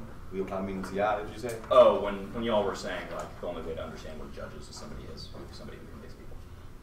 No, meaning when you're saying that we colonialists because we don't understand, yeah, we put meaning. Oh, when you say we're not, that's a discussion of the resolution.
know we got some.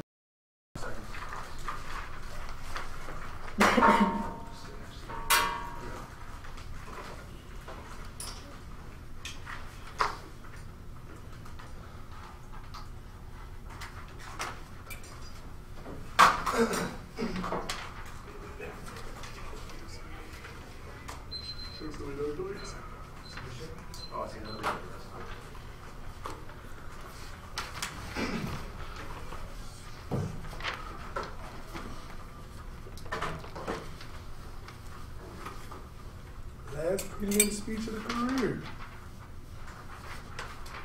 Oh.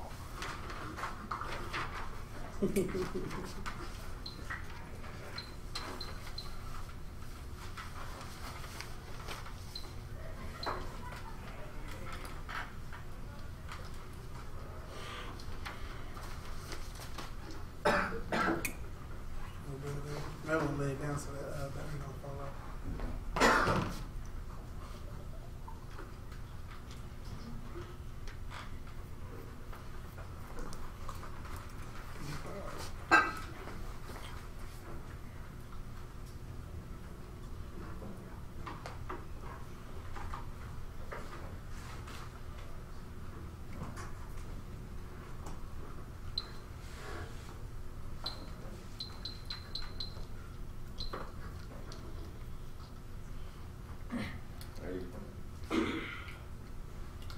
They lose because they terribly misunderstand the next level. When you are productive to the next level, you are creating a form of engagement education that will be they'll be able to tear down white supremacy, which they perpetuate. So every time they conflict the ideas of when we say productive or we say productive or we say produce or better or whatever, that's conflating and understanding how they missed the boat and understanding this. Us in this space have to engage your argument. So when they talk about the idea of us being reliable on a normative language, if anything, the whole app is coming. The whole app is delivered through the idea of negative. Of normative language, and we win, but I can't spit the whole debate and win, but you can read cards, not engage the whole debate and still win. This debate above all others, how we can stop the acceptance of white supremacy over alterity. We talk about the idea of being open to difference, but then say perm when you don't know what we do. This is how colonialism works. When you apply meaning to what we do, on top of it or whatever. When they say that we apply meaning to them, say this turn. First off, they say that they're resolutional. Then they counter-resolutional, but then they really are resolutional. This is the validity of whiteness that links into whiteness, which is the reason why you reject them and how whiteness allows to fill in. This is how colonialism works, which means you already functionally vote negative. This debate above all others, how we can, your ballot becomes a symbolic of how war power shouldn't be used against niggas. If we link them to any oppressive thing they've done in this space, you vote neg. They lack code switching and commodification of Cherokee, propping up the white society, which is another reason you can go on and vote negative right there. They are propping up the killing fields with debate. There is no engagement at all on the idea of perpetuating y'all three critics as critics, not as judges, and what it does when we talk about the idea of being niggas and y'all being judges and the impact of that. So what it come down to was the education we produce ended up be defensive because I think I'm talking in front of a judge. So instead of me being offensive, I gotta be like, not guilty, not me, but my lawyer with a defense. But shit, the app say I'm guilty. They have not proved they should not be trusted. I repeat, they have not proved they should not be trusted. That means it's a 3-0 ballot for the negative because they choose they have not can be trusted. Which means any good thing they claim they get out of the out of the affirmative, when they say it's a good idea or a good step in the direction, you got to ask yourself, for who? This means they lose. They leave things not debating their grammar of suffering. They leave things not debating their grammar of suffering in their affirmation of this disruption they're trying to get y'all to do. Plus, the app was not radical. This ain't debate about limits or predictability, whether there's a clear distinction of who's app and who's taking debate. This isn't a police of what you should have done, but how your performance continues to engage in anti-blackness debate practices. Our witness and evidence is a methodology disadd to the app. Your refusal to engage in a resolution presupposes we had nothing to say obstacle. This creates no ground for negative and reproduces a social death of black resistance. Y'all foreclose on educational and ethological resistance, which also turns their method of genealogy because they saying that we can get some type of education from it. Strategically, you took the opportunity for me and she to read critiques of prison regimes on the racist ass practices of the court system. All the ground you leave only allows for y'all to strategically use y'all whiteness to link term, commute, and control arguments that you have to engage if you defend a actual goddamn plan. And see, whiteness is a culture. It's a culture of often colonizing way of life that predominantly undetectable to whites. More dangerous to racism, a comfort zone of whiteness, of whiteness to privilege. It stabilizes the terms of white supremacy that allows to fill in and control the ways how race is discussed, which means it's a colonialist, which means it turns sad, which means you already vote negative. This epistemology, because this epistemology crowds out alternatives, i.e. they perm shit, reestablishes the comfort zone that makes white privilege invisible. On top of that too, whiteness is not a backpack, that is white privilege. Whiteness is a set of systems and privileges and modes of power and perceptions. Also, the way that talks about the genealogy of time. And also, I'm getting to that part, trust me. The app perpetuated whiteness, how they carry their authority within the larger culture and dominates a set of terms in which every aspect of race is discussed, which means they lose because the meta privileges of whiteness are what guarantees the preservation of white supremacy, which means that this is what perpetuates or reifies the impacts they claim they want to get at. On top of that, apathy. White debaters and debaters like Northwestern or whatever, Arjun not white, but he linked into whiteness definitely or whatever, have the luxury of not engaging with the reality of their privilege, and they gonna learn today. The comfort zone of whiteness turns our education setting into a hyper-capitalist culture that mainly benefits privilege, and debaters from Northwestern reinforcing the structure of whiteness. They refuse to consider themselves they refuse to consider themselves as privileged or see themselves implicit within the idea of colonialism. And every time I try to say we're all Americans or we're all like this or whatever, this is how they gloss over. Remember the impacts I was talking about in the 2NC about how they say the starting point becomes with starts with this Worcester versus Jersey, how it glosses over the unique oppression and colonialism that happens before this was established or whatever. This is how they gloss over this oppression. On top of that, white folks have no comfort zone when it comes to discussing white racism. If it is not apathy, the culture of niceness is deployed. Bremer said the culture of niceness works to support self-denial, especially when they can hide behind a caring, nice facade instead of dealing with the comfort zone of personal reaction. And then all that shit, commodification. Nigga affect is able to be subversive through all the throughout the commodification, throughout the ideas of oppression. This is how she's able to pick up all the balance that they keep on talking about, because we come at the demise of human capital. Into that little disruption shit or whatever they try to say they disrupt on time. No, that was a co-option. The perm is co-option. The perm is commodification. They want to do that. And remember Shaklack? When they say they have a starting point, everything has a starting point and an end point. Remember my niggas that's down because of the time? My niggas stuck in somewhere in between the end point and the starting point of they whole genealogy, methodology shit, of this whole idea of being ethical. On top of it or whatever, y'all ain't judges, y'all are critics. When they persuaded y'all as the judges, this made y'all the critics. And two, when we talk about the idea of the next level, the next level is why they lose, because the engagement never happens. Imbalance.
Yep, I'm doing that.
I'm good.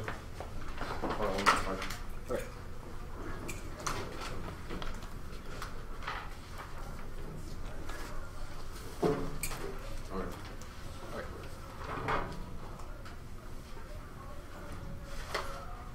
You should vote AF in this debate as a recognition of the effectivity of history and opening up the possibility as an ontology of the present that avoids the fixity of the negative worldview, i.e. that identity is timeless, while still letting us to understand the present through a spectral relation to the now. Voting AF means that we did the better debating in a contest over the 1AC's genealogy. Brown and Berglund are fantastic that the AF is a practice rather than an immediate action, so their impact calculus or things that they're saying about outweighing is a false choice that we're critiquing. Voting negative for OU does not tangibly change anything about the killing fields in debate or privilege or authenticity that is structured by larger systems of oppression. Brown critiques this type of knee-jerk moves towards activism and self-affirmation as devolving into relativistic moralism, and says that rather we should engage in a genealogy not for politics but in terms of present power relations to understand ourselves and undo the fixities of identity that preclude those type of political relationships now. Genealogy is not the politics as usual that most of their argument presumes, but rather is a practice that opens up the possibility of asking if we are who we want to be and offers the possibility to disrupt the political foundations that we find ourselves confined in. This is not our choice,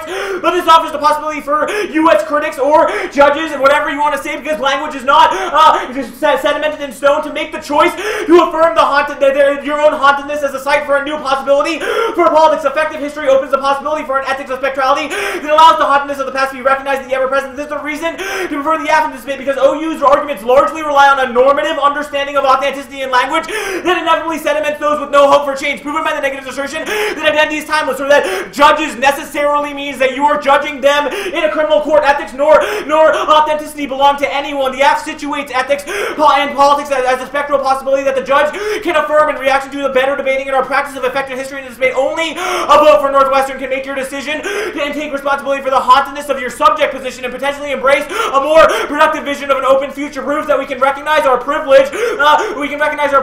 While also looking for a better future for all. The arguments at the top we did not misunderstand the next level. Miles in the One Air clearly said that genealogy can take debate to the next level. It is a different understanding of how debates on this topic have occurred. The app is also not normative, which allows us to have fissures and question ourselves, which means that I already saved it, which also means that we can take debate to the next level in a similar fashion. Just that the Spitz arguments, they were engaged by Miles. He used the explicit Spitz that they used to prove that they conceive of identity as a static notion that cannot be changed change. The 1AC was also a performance in and of itself. If language is not normative and can have fluid meaning, you should not vote for their performance being enough for the win. We don't apply meaning to them, but they definitely apply meaning to us by saying that the affirmative is not about the resolution. Miles did prove that the 1AR that the affirmative definitely has a relation to the resolution, i.e. it was a trace of different fissures in the war powers history of legislative and statutory restrictions. They are the one over determining the 1AC by saying that that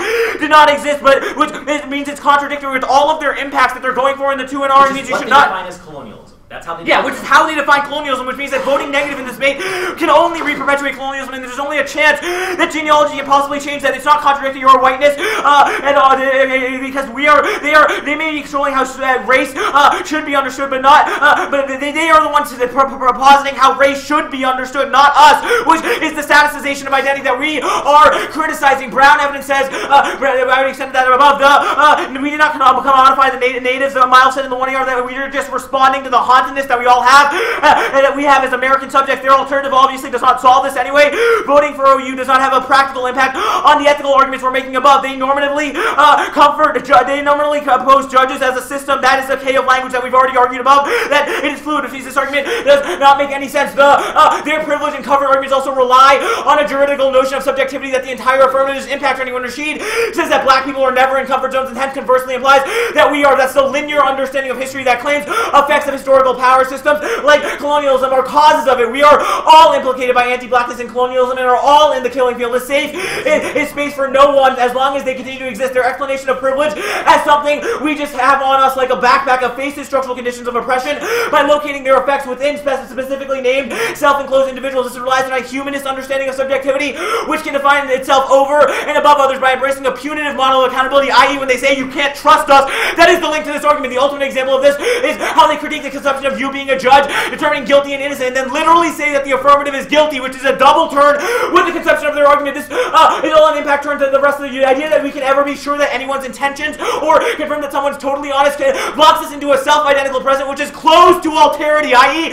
we can never know if the alterity is telling the truth because it's precisely that which refuses to be known, which is why genealogy is better, because it allows us to understand the fissures in history that do actually exist. The app is radical in the sense that it is radical in the debate space. Wilderson's not a DA to it because we did engage the resolution in a form that Wilderson in a form that is close enough. They overdetermine the process of whether or not it is good enough, and that is linked to their productivity argument. The whiteness is not whiteness for a new advocacy or new app argument. Brady Evans and 2AC says that it's not. It's out of respect and engagement, not over whether or not it is us shifting. Their argument is colonialist, trying to force us to read the same app and imposing meaning upon what we have to do in each debate is what we are critiquing, which proves their method fails. The affirmative is not whiteness. We destaticize identity to Japan evidence in the 1AR was conceded, which says that there are no heroes or villains. There are two sides to every issue, and their understanding of whiteness is too monolithic that they can never break down, which proves the alternative has no chance of solving it. It is not apathy. They did not assume that we did not.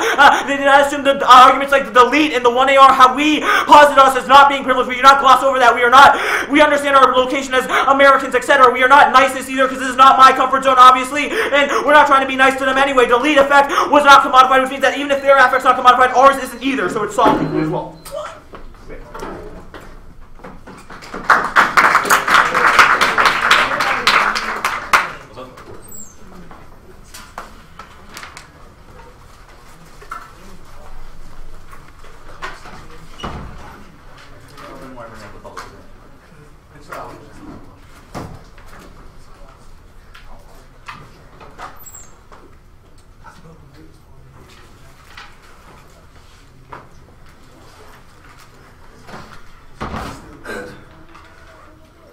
You want me to go turn it down, Rob?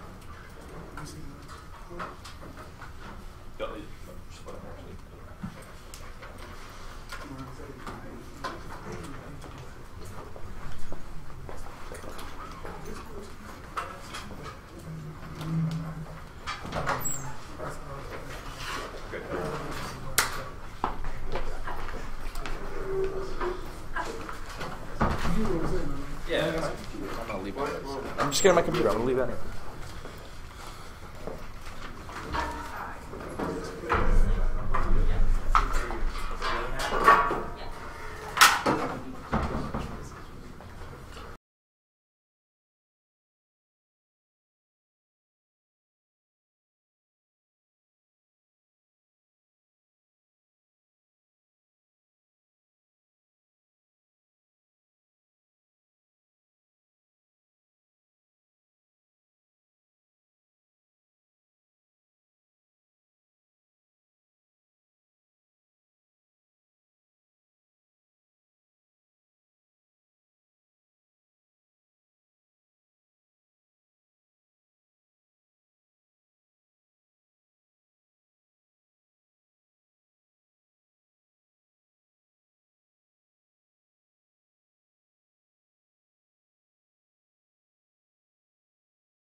That's how I do it.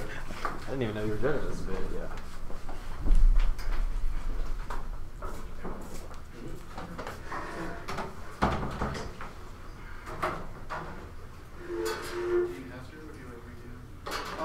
Sure, great debate, 2-1 for the negative from Oklahoma.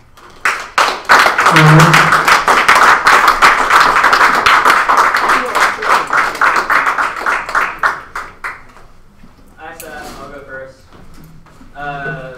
4 issues at the top. One, I conclude that the app is not engaged in a strategy of whiteness and they're debating. There are a few problems with the negative and the link debate I'll talk about later. Second, the victim oppressor binary bad offense. I thought this was the part of the app with the least amount of negative offense or defense.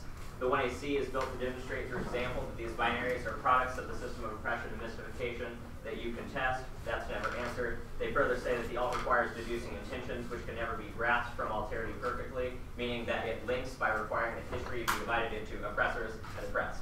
I don't think that you really can test that link. I think that you're trying to impact on it, so that's not really the debate. Not only is this conceded to be a cause of, if not the cause of oppressive relations, but it also has an external ethics impact. That's the abandonment of alterity. I think the line between the 2AC, 1AR, and 2AR is remarkably consistent here, and I don't really have a good negative answer. Third argument, the judging / critic / guilt whiteness debate.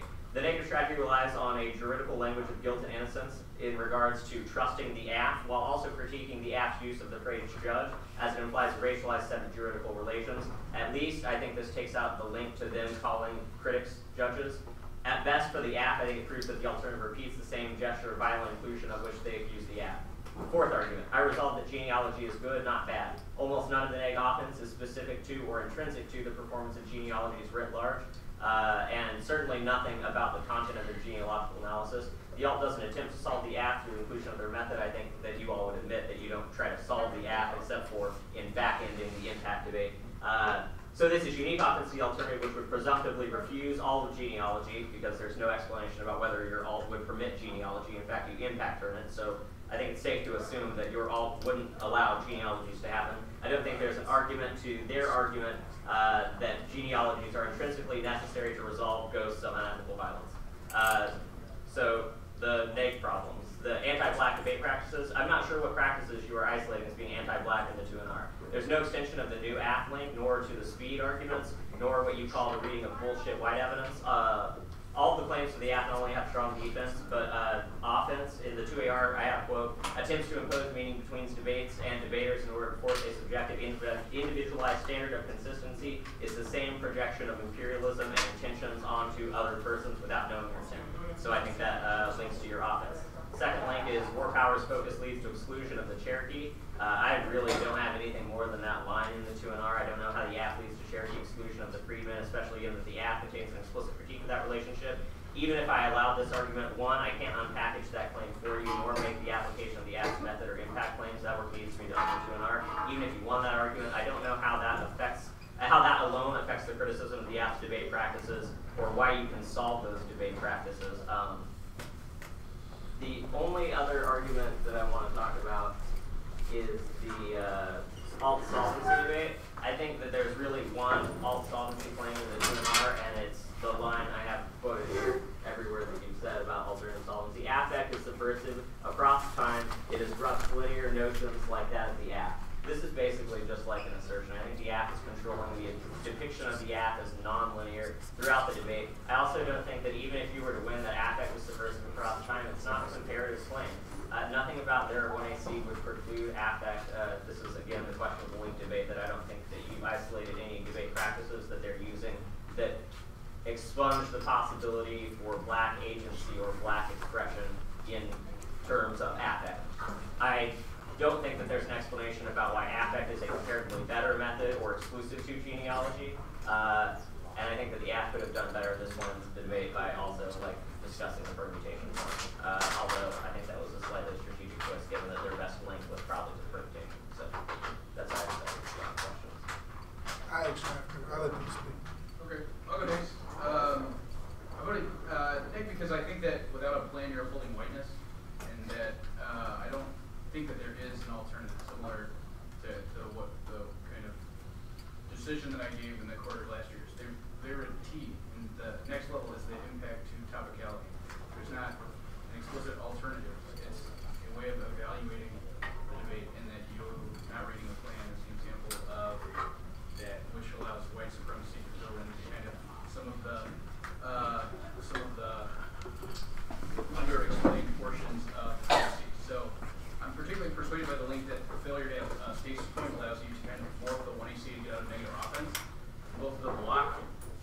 2NR, there's an explicit argument that you don't have a plan, so we can't get stable arguments because you don't allow us to have a discussion because you get to control the debate in terms of link terms and permutations that mean you never actually have to defend the 1AC.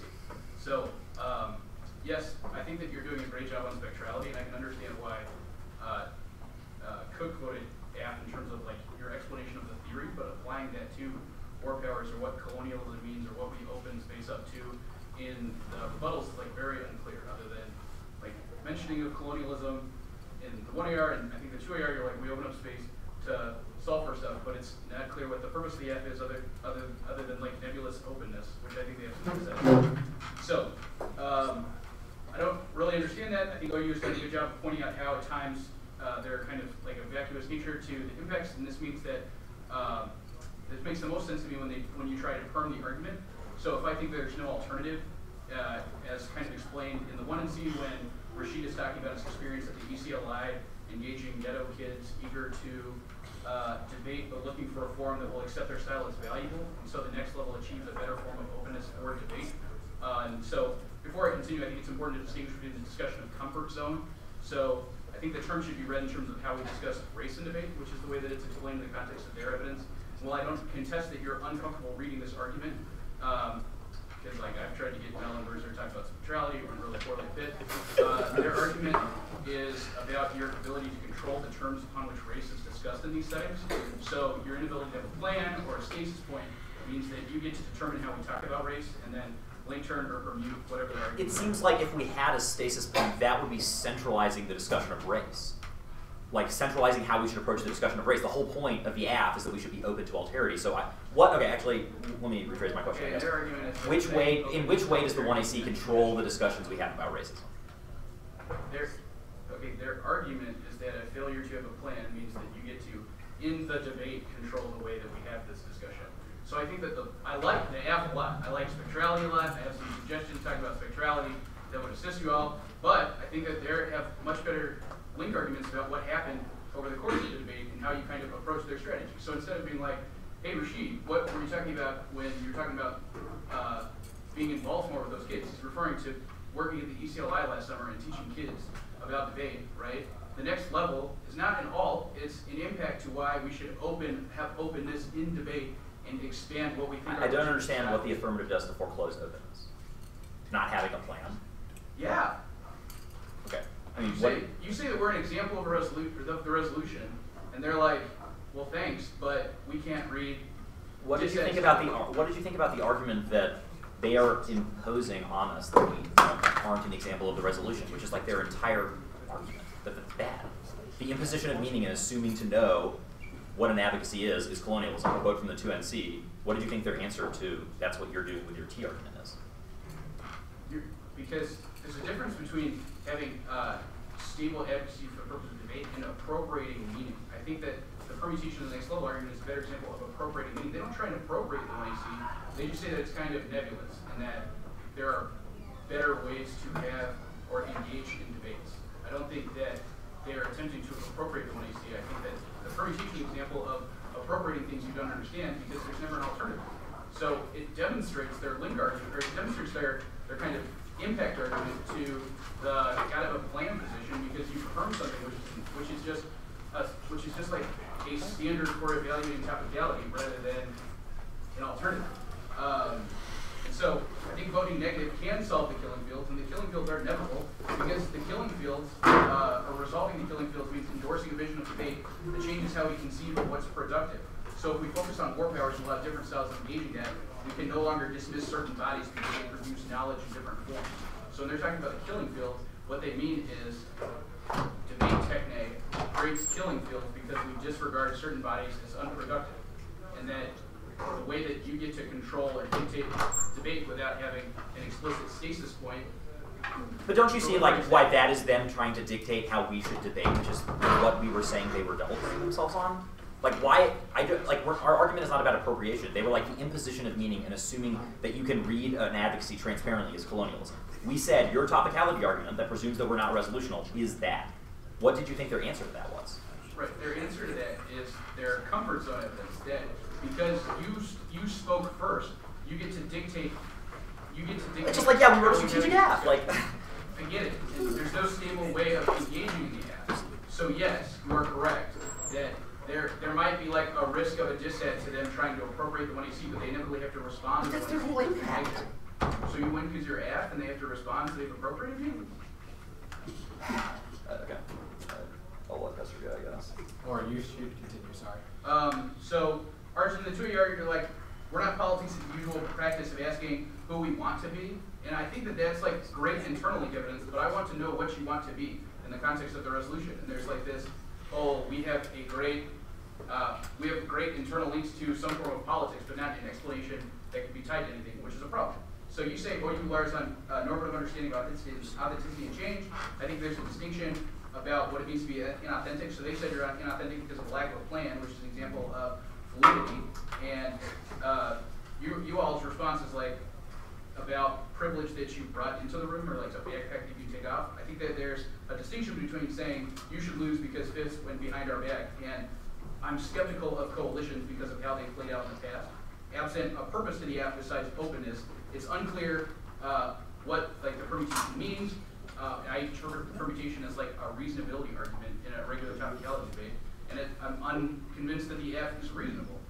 You say judgment as criminal court as an example of fixed meaning. I think like the judge be critic stuff in the 2AR is kind of new, and I don't think that the 1AR explicitly answers the judge be critic thing. I think that when he's like Miles answered that we conceive of identity as a static notion, I kind of disagree. Their argument, the whole debate has been like the N word is explicitly indeterminate. You can't provide a static thing to it, and it's only interpreted by white folks. If they say that if language has no normative meaning, then we can have fluid meaning. Again, this like fluidity thing and the discussions of language, I don't really have as clearly between the 1AR and the 2AR. Relation to the resolution, I think, is insufficient from a clear stasis point. To define the colonialism things I talked about appropriating ideas and the distinction between appropriating ideas and kind of thinking that something is less valuable or should not be discussed in debate. The Japan evidence about how their understanding of whiteness being monolithic, I think that it just says that whiteness isn't the root cause of racism, but it doesn't take out whether or not you upheld whiteness by your argumentative strategy. So I think that the way that you engage the plan, or the way that you don't have a plan is an example of it doesn't matter if whiteness is the root cause of racism, but it's been upheld by your argument strategy. But like T-Bad Faith, I mean, they don't have a goddamn plan with their app. They're nag. They're going for an argument like you don't make that argument in debate. Thank you. You say that we don't have a vision for our politics. How can we possibly say this is exactly what we prescribe when we're impact turning immediate action and prescription? Impact turning prescription. Like how can we centralize the like that doesn't make any sense for us to say that we have a direct immediate political effect on something that happens. Like that's the whole that's point the like for versus in terms of distinction. Yeah, which was like not. Yeah. Okay, so I think that you are clearly extending those arguments, and I get that you have an internal link evidence and are explaining like Brown's interpretation of Derrida's theory very well. But in terms of how it's applied in the debate or what the purpose of the one you see is, those are all for me. Those are all like internal links. But what? But we're impact turning prescription. Like the whole point is like we're in an intellectual space, and we need to like basically break down the call for immediate action, which was the 1AR and the 2AR.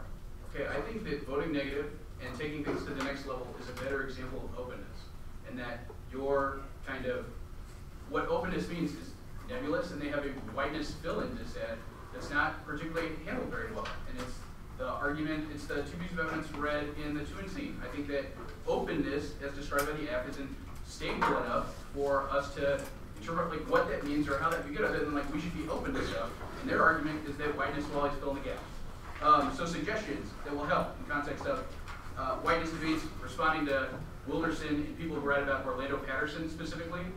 There's a guy, I don't remember his first name, Peterson. A lot of sites on, like, for instance, he writes specifically about spectrality in the context of social death. Yeah, but then they would have been like, you've overdetermined this as socially dead, which we never said. Like, I've read that book. I just don't, what was the link to that? They wrote Wilderson evidence. Wilderson explicitly cites Orlando Patterson as the basis for his theory. If you don't think that Peterson is responsible for Wilderson, No, he didn't say it's not responsive. He's saying that that is the same overdetermination that we're critiquing. Like when they're saying it's indeterminate. Like we and cannot if we say it's so, that, you presume it's socially dead. Like they would be like, you're overdetermined. I think that would provide a better response in terms of spectrality and how to engage those things. Other things that would be helpful is I think that you could do a lot more with your round one evidence about multicultural politics and the dissets to multicultural politics that are in the ununderlined portions of that really long brown card that's the first one that I read. And then for you all, you need to go for this like dropped argument that since they're debating line by line fashion, that they have performatively contradicted their arguments about linear time. Maybe this should have been a 1-1-1 because my stuff is a lot different. I'll begin by, I'm ignorant when it comes to a lot of the high stuff.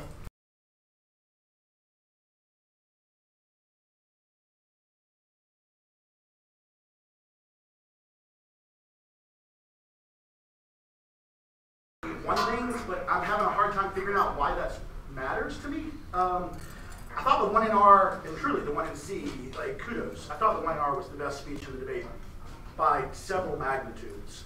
Actually did like, I mean, all the stuff I've ever complained that I don't like that you don't do. You're like, okay, well, that's I listened. Absolutely, I said Sarah, I was like, his game is way much better at rebuttaling than he used to be. I thought it crystallized for me, for someone who's not really deep in the literature, what's going on.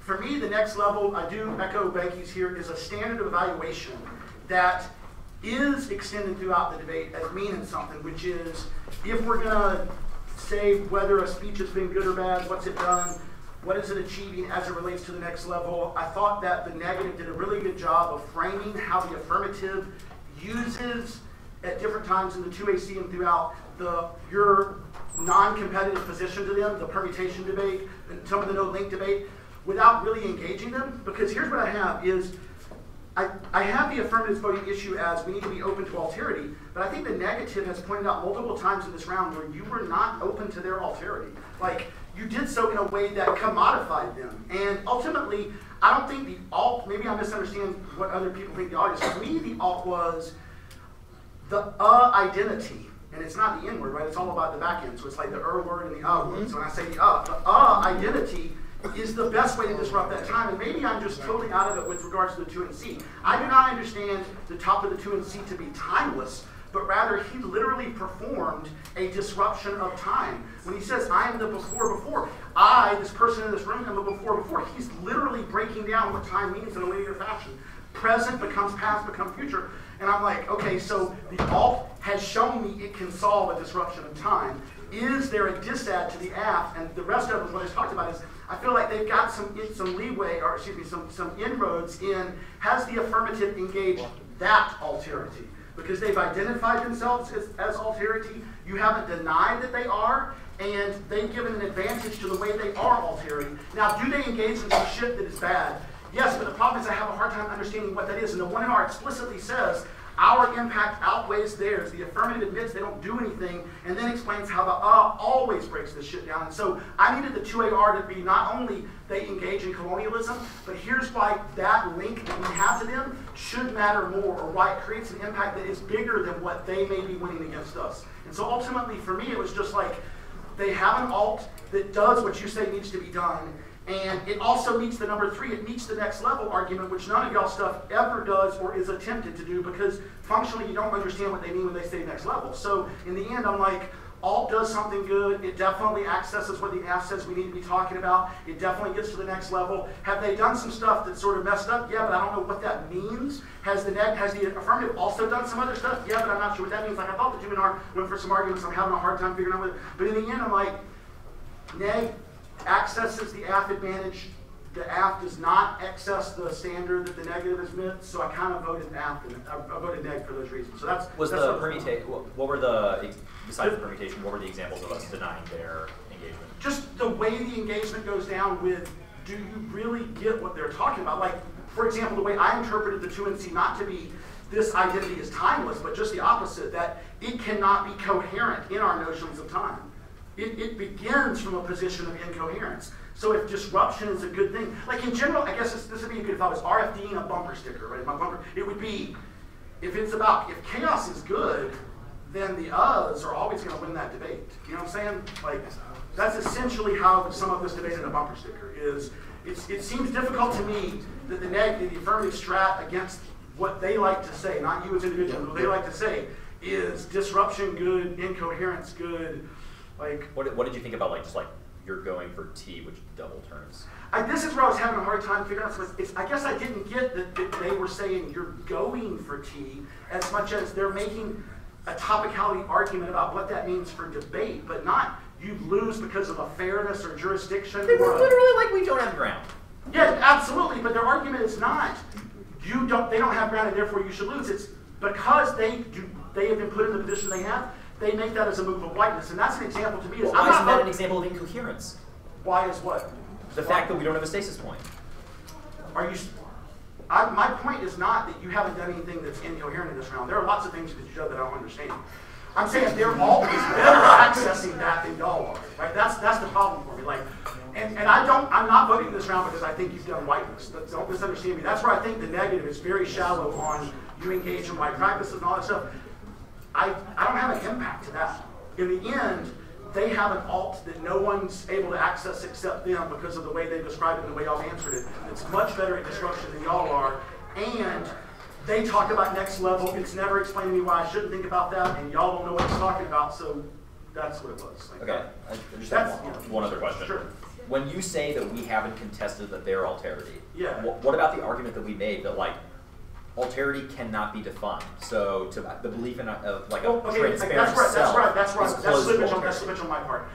I'm not saying that they are us. I'm saying what they have advocated this round is that as an identity space. And if your answer back to that is that's the problem, you've overdetermined that identity. My response back to if I was their 3R would be not only in a way that acknowledges what exists, which is sort of where the Wilderson evidence, if it ever is going to come in, is at that point is let's don't play games. Like in the end, there is shit that happens. There is an identity space that we can say is incoherent and unknown. It's also in the back of the police car. In the end, there is something tangible happening. And so, for me, the AF can win this round without changing much of what happened if I have better impact calculus on here's what we've won and why that matters, without changing any of the previous speech and stuff like that. And that was what was hurting me. It's not that I don't think we win anything, it's that I couldn't figure out the impact calculus. Similarly, the negative could have potentially won on other things. Like the whiteness stuff, I just need a better understanding of why that's bad, what's going on there, what's happening. So, that was... Like I said, I'm ignorant about most of the things. I read the cards and tried to figure out what was going on. I thought the 2NR missed some opportunities to remind the judges of the... 1NR? Not necessarily the 1NR, but just earlier the block, because I thought the 2NC had this as well. Of to hold it does the AF, before we decide whether the neg is good or bad, has the AF crossed the threshold of do they deserve to win a debate? Have they said something that we can attach a voting issue to? And that's always, I'm always willing to check in on the presumption argument. I thought there was a lot of cross-examination prior to the 2NC, so before the last the cross-examination list, they had established that maybe the AF isn't doing anything. Yeah. So. Oh well, y'all are all clear. Probably not debating, so everybody help my team. One more. Yeah, sure. So if they're describing the or whatever, and not saying that they are that, then what do you think about the term? Just the permutation holds that incoherence intention, and that is the... I thought that on both the term and